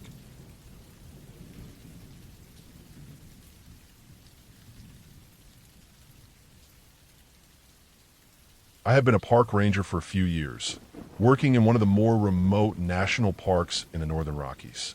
The park was massive, dense with old-growth forest, steep ridges, and rivers that carved deep canyons into the landscape. Most of the time, the work was quiet, predictable. I liked it that way. You could hear yourself think for hours, just listening to the wind move through the trees or a distant creek tumbling over rocks. But one summer, a routine patrol turned into the most terrifying experience of my life. It started early in the morning. I had been assigned to check the backcountry trails near the northern edge of the park, an area that rarely saw visitors. The forest was thick there, mostly spruce and pine, with patches of aspen and fir. The trail itself was little more than a dirt path, overgrown in places and often slick from morning dew. I set out on foot, my pack loaded with water, first aid, radio, and supplies for an overnight stay, though I didn't expect to need it. I liked carrying the extra weight. It made me feel prepared. The first few hours were uneventful. Birds called from the treetops, squirrels darted across the trail, and the smell of wet earth and pine needles filled the air. I marked down minor trail maintenance issues, fallen logs, eroded sections, and washed out creek crossings. By mid-morning, the sun had climbed high enough to push the shadows away, and the forest seemed almost peaceful, serene even. That calm was what made what happened next so unnerving. I had been hiking along a ridge that overlooked a narrow canyon. The trail dipped sharply, forcing me to move slowly and carefully. I heard something at first as a faint snap behind me, like a branch breaking under a heavy step. I froze, scanning the trees. There was nothing, just the usual forest noises. I chalked it up to an animal, maybe a deer or a bear moving off the trail. I kept going, telling myself that the radio I carried would call for backup if anything serious happened. Half an hour later, I noticed something strange. Small, seemingly deliberate marks had appeared on the trees near the trail. They were not the kind left by animals, more like shallow scratches, spaced in a pattern that seemed intentional. I stopped and crouched down, examining the ground. Footprints, not fresh, but recent enough that the soil hadn't fully dried. They were human, and the size suggested a large man. My stomach tightened. I always knew backcountry hikers sometimes got lost, but the thought of someone wandering off here and getting hurt was unsettling. I continued along the trail, more alert now. The forest seemed to grow darker, even though the sun was high. Shadows clung unnaturally to the ground, and the silence felt heavier. I started to notice other signs. Pieces of cloth snagged on branches, broken twigs that didn't match the direction of the trail, and odd, fleeting glimpses of something moving between the trees. Each time, I thought it was my imagination, but I couldn't shake the feeling that I was being watched. By late afternoon, I reached a small clearing where the trail crossed a shallow stream. I knelt to refill my water and catch my breath, looking around. That's when I saw it. My first real clue that I wasn't alone. About 50 feet away, I spotted a makeshift campsite. It was minimal, a small fire pit with ashes, a torn backpack, and some scattered supplies. The tent was gone, and there were no people in sight. My ranger instinct screamed at me. Something had been here recently, and it hadn't left in a normal way. I started backtracking to mark the area and call it in, but that's when I realized my radio was dead. Dead batteries, no signal. I cursed under my breath. The nearest ranger station was over 2 miles down the trail, through terrain that had become rougher and more overgrown. The sun was beginning to drop, turning the forest golden and eerie. Shadows stretched long across the path. I should have turned back, but a part of me was drawn to investigate further to see if whoever had been at that campsite was still around. The next hour was pure tension. I moved slowly, scanning constantly. I began hearing faint sounds again, footsteps, whispers of movement. Branches snapped behind me, always just out of sight. My heart pounded so hard I could feel in my throat. When I paused to listen, the forest fell silent. When I moved, the sounds returned. I felt like I was being stalked. Eventually, I came across something that made my blood run cold. Another campsite, more organized this time. Fresh footprints led away from it, straight into the dense forest. It was clear someone had been following me, or had been watching me. I didn't linger. I turned and pushed back toward the main trail as fast as I could, keeping my eyes peeled, my hand on the knife strapped to my belt. Night fell faster than I expected. The forest became a labyrinth of shadows. Every step sounded like it would trigger an ambush. I stumbled more than once over roots and rocks, scraping my hands and knees. My energy was draining, but I forced myself onward. By the time I reached a small ridge that opened onto a valley, I saw the distant lights of the ranger station. Relief washed over me, but I didn't stop moving until I was inside, slamming the door behind me. We organized a search the next day. The tracks led to a man who had been living in the backcountry for weeks, stealing supplies from hikers and hikers' caches. He was disoriented, aggressive, and extremely dangerous. He had managed to avoid detection for months, using the dense forest and trails we rarely monitored. The thought of encountering him alone out there was terrifying, and I realized how close I had come to a real confrontation. After that, patrols in the northern backcountry increased. We left trail cameras, checked caches more frequently, and I personally inspected the area where I'd seen the camps. That summer taught me to respect the unpredictability of the wilderness, not just the weather or the terrain, but the people who could be hiding in it. I never forgot that feeling of being hunted, of realizing how alone I truly was, and it made me a far more careful, alert ranger. Every time I went back, I carried that memory with me, a reminder that the forest can hide more than just wildlife. By the end of the season, the man had been apprehended, and the backcountry felt safer again. But the experience stayed with me. The fear, the tension, and the realization that even in a place as beautiful and serene as the Northern Rockies, danger could be very real and very human.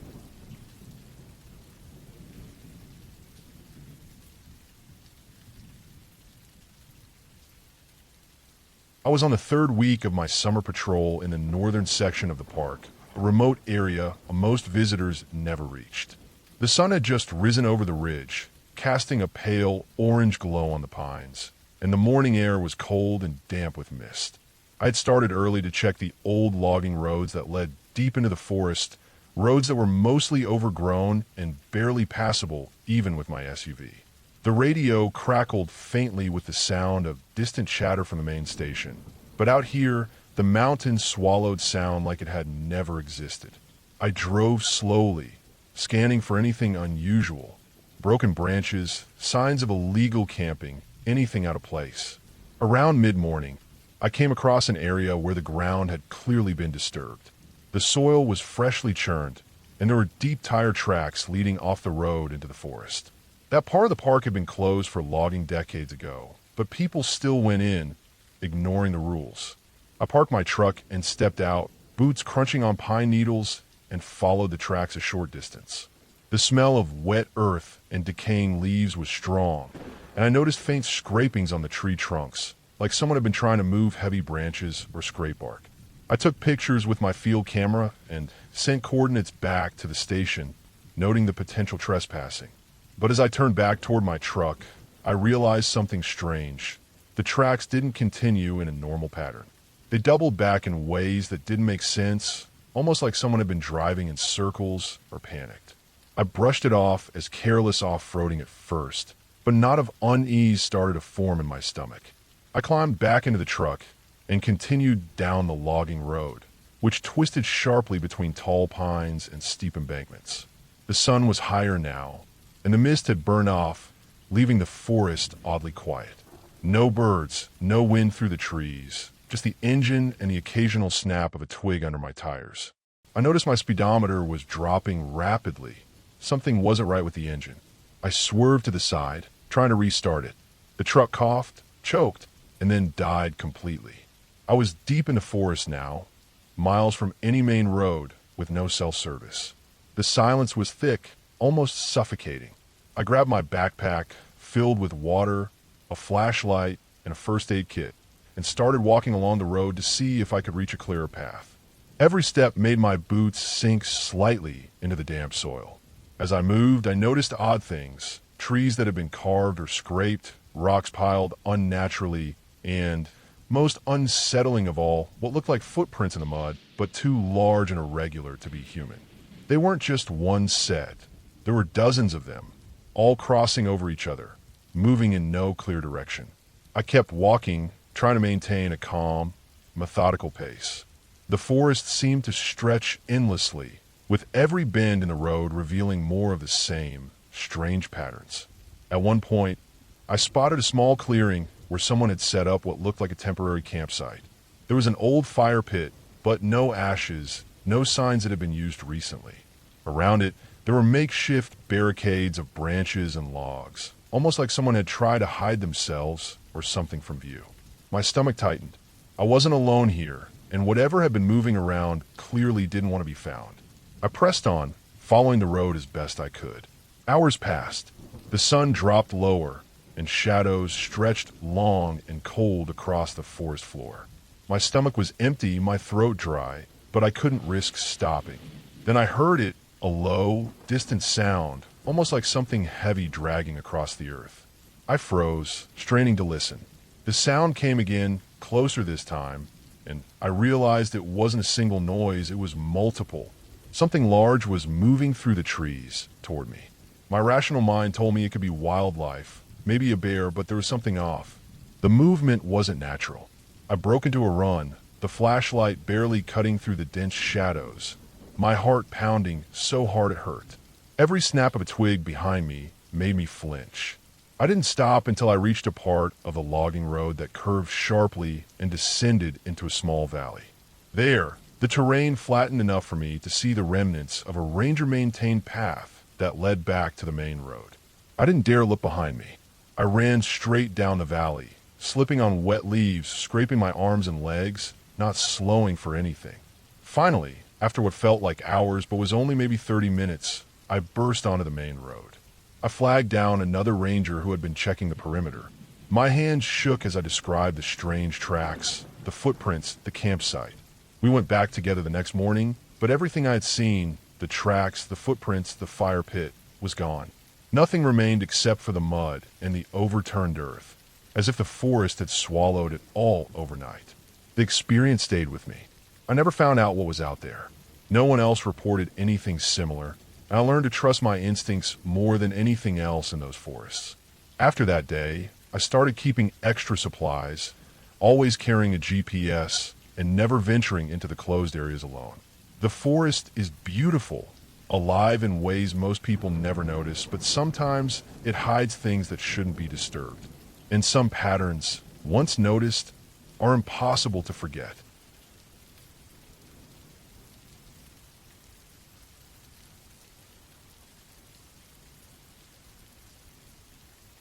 I have been a park ranger for nearly 6 years, and in all that time I thought I'd seen almost everything the forest could throw at me. Injured hikers, wild animals, rogue campers, but nothing could have prepared me for what happened that summer. I was assigned to a remote section of the park, a rugged stretch of land that climbed steeply into the mountains. Trails were thin, the cell signal was non-existent, and most of the year, very few people came up there. I liked it that way. I liked the isolation, the quiet, the way the forest felt alive when it wasn't filled with tourists. It was mid-July, and the heat had been relentless for days. The sun burned down from above with no mercy, turning the dirt trails into dry, cracked paths. I was on a routine patrol, walking along a seldom-used trail that led up into a steep canyon. My pack was heavy with water, a first aid kit, trail maps, and my usual ranger gear. I've been walking for hours, checking trail markers, looking for signs of wildlife, making sure no one was camping illegally. Everything seemed normal. Around midday, I reached a point where the trail narrowed, squeezed between two cliffs. I paused to catch my breath and looked down into the canyon below. That's when I noticed something unusual. There was a small patch of flattened grass by the creek bed, like someone had been there recently. At first, I assumed it was a hiker or camper, but there was no fire pit, no backpack, nothing but the impression in the dirt and some broken branches. It fell off, but I shrugged it off. People often wandered off the trail. I continued walking, keeping my eyes on the trail, but the feeling of being watched started creeping up on me. I chalked it up to the isolation. Sometimes your mind exaggerates things when you're alone for hours. The deeper I went, the narrower the canyon became. Trees leaned over the trail, casting shadows that made it hard to see clearly. Then I heard it, a snap like a branch breaking from behind me. I turned sharply, but the trail was empty. Only my own footprints and the dry rustle of leaves were there. I kept moving, faster now, my boots crunching against the gravel. The trail wound sharply, and I could see the small creek below me now, water moving sluggishly in the heat. That's when I noticed something else, footprints in the mud along the creek. Human footprints. Bare, small, but unmistakably human. They weren't old.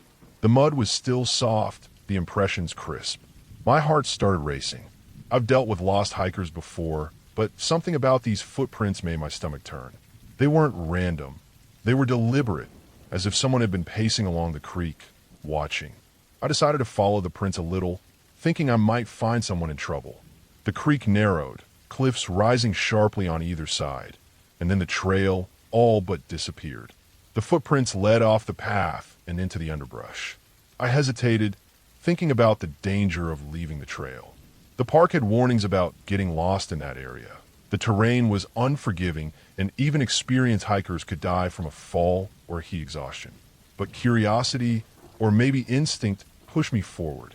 The brush was thick, tearing at my uniform and scratching my arms. I had to push through low branches, step over fallen logs, and balance on rocks slick from the creek's water. I was sweating, my pack dragging against my back, my ears straining for any sound. And then I heard again, a soft, rhythmic crunching moving parallel to the creek. I froze. My skin prickled. I could hear it echo off the canyon walls, close now. I wasn't imagining it. Something, or someone, was out there, moving through the forest, keeping pace with me. I decided it was time to turn back. I retraced my steps carefully, keeping an eye on the creek. That's when I saw it, a figure, partially hidden by a tree, staring at me. I couldn't see their face clearly, just a dark silhouette, human-sized, standing perfectly still. I called out, "Hey." My voice sounded small against the canyon walls. The figure didn't move. My instinct screamed to run, and I did, stumbling over rocks and roots, barely keeping my footing. When I reached the main trail, I looked back. The figure was gone, just like that. No footprints, no sign that anyone had been there. I didn't stop running until I reached the ranger station several miles away, drenched in sweat and shaking. I reported what I saw to my supervisor. They noted it, but there wasn't much they could do. We hiked the area a few days later with the team, looking for evidence, but there was nothing. No footprints, no signs of camping, no trace of anyone at all. The canyon swallowed everything. I never went back to that exact trail. I made sure all my patrols avoided that canyon stretch. The forest, for all its calm and beauty, reminded me that it can hide people, sometimes for hours, sometimes for days, and that isolation makes even the smallest things feel huge. The experience stayed with me for years. Even now, when I patrol remote trails, I check the shadows twice, I keep my ears tuned to every snap of a branch, and I remind myself that some things in the forest are just out there, watching. Not ghosts, not creatures, just people. And sometimes, that's more terrifying than anything else I've ever faced.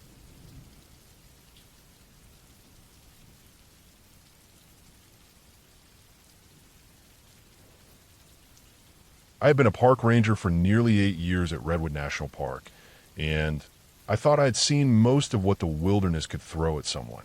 But nothing had prepared me for what happened that late August morning. I was on a routine patrol along the less traveled trails of the northern section, where the trees grew thicker and the fog lingered well past sunrise. It was early, maybe 7 in the morning, and the sun was only just beginning to pierce through the dense canopy, scattering beams of light across the forest floor. The air was damp, heavy with the smell of moss and decaying leaves.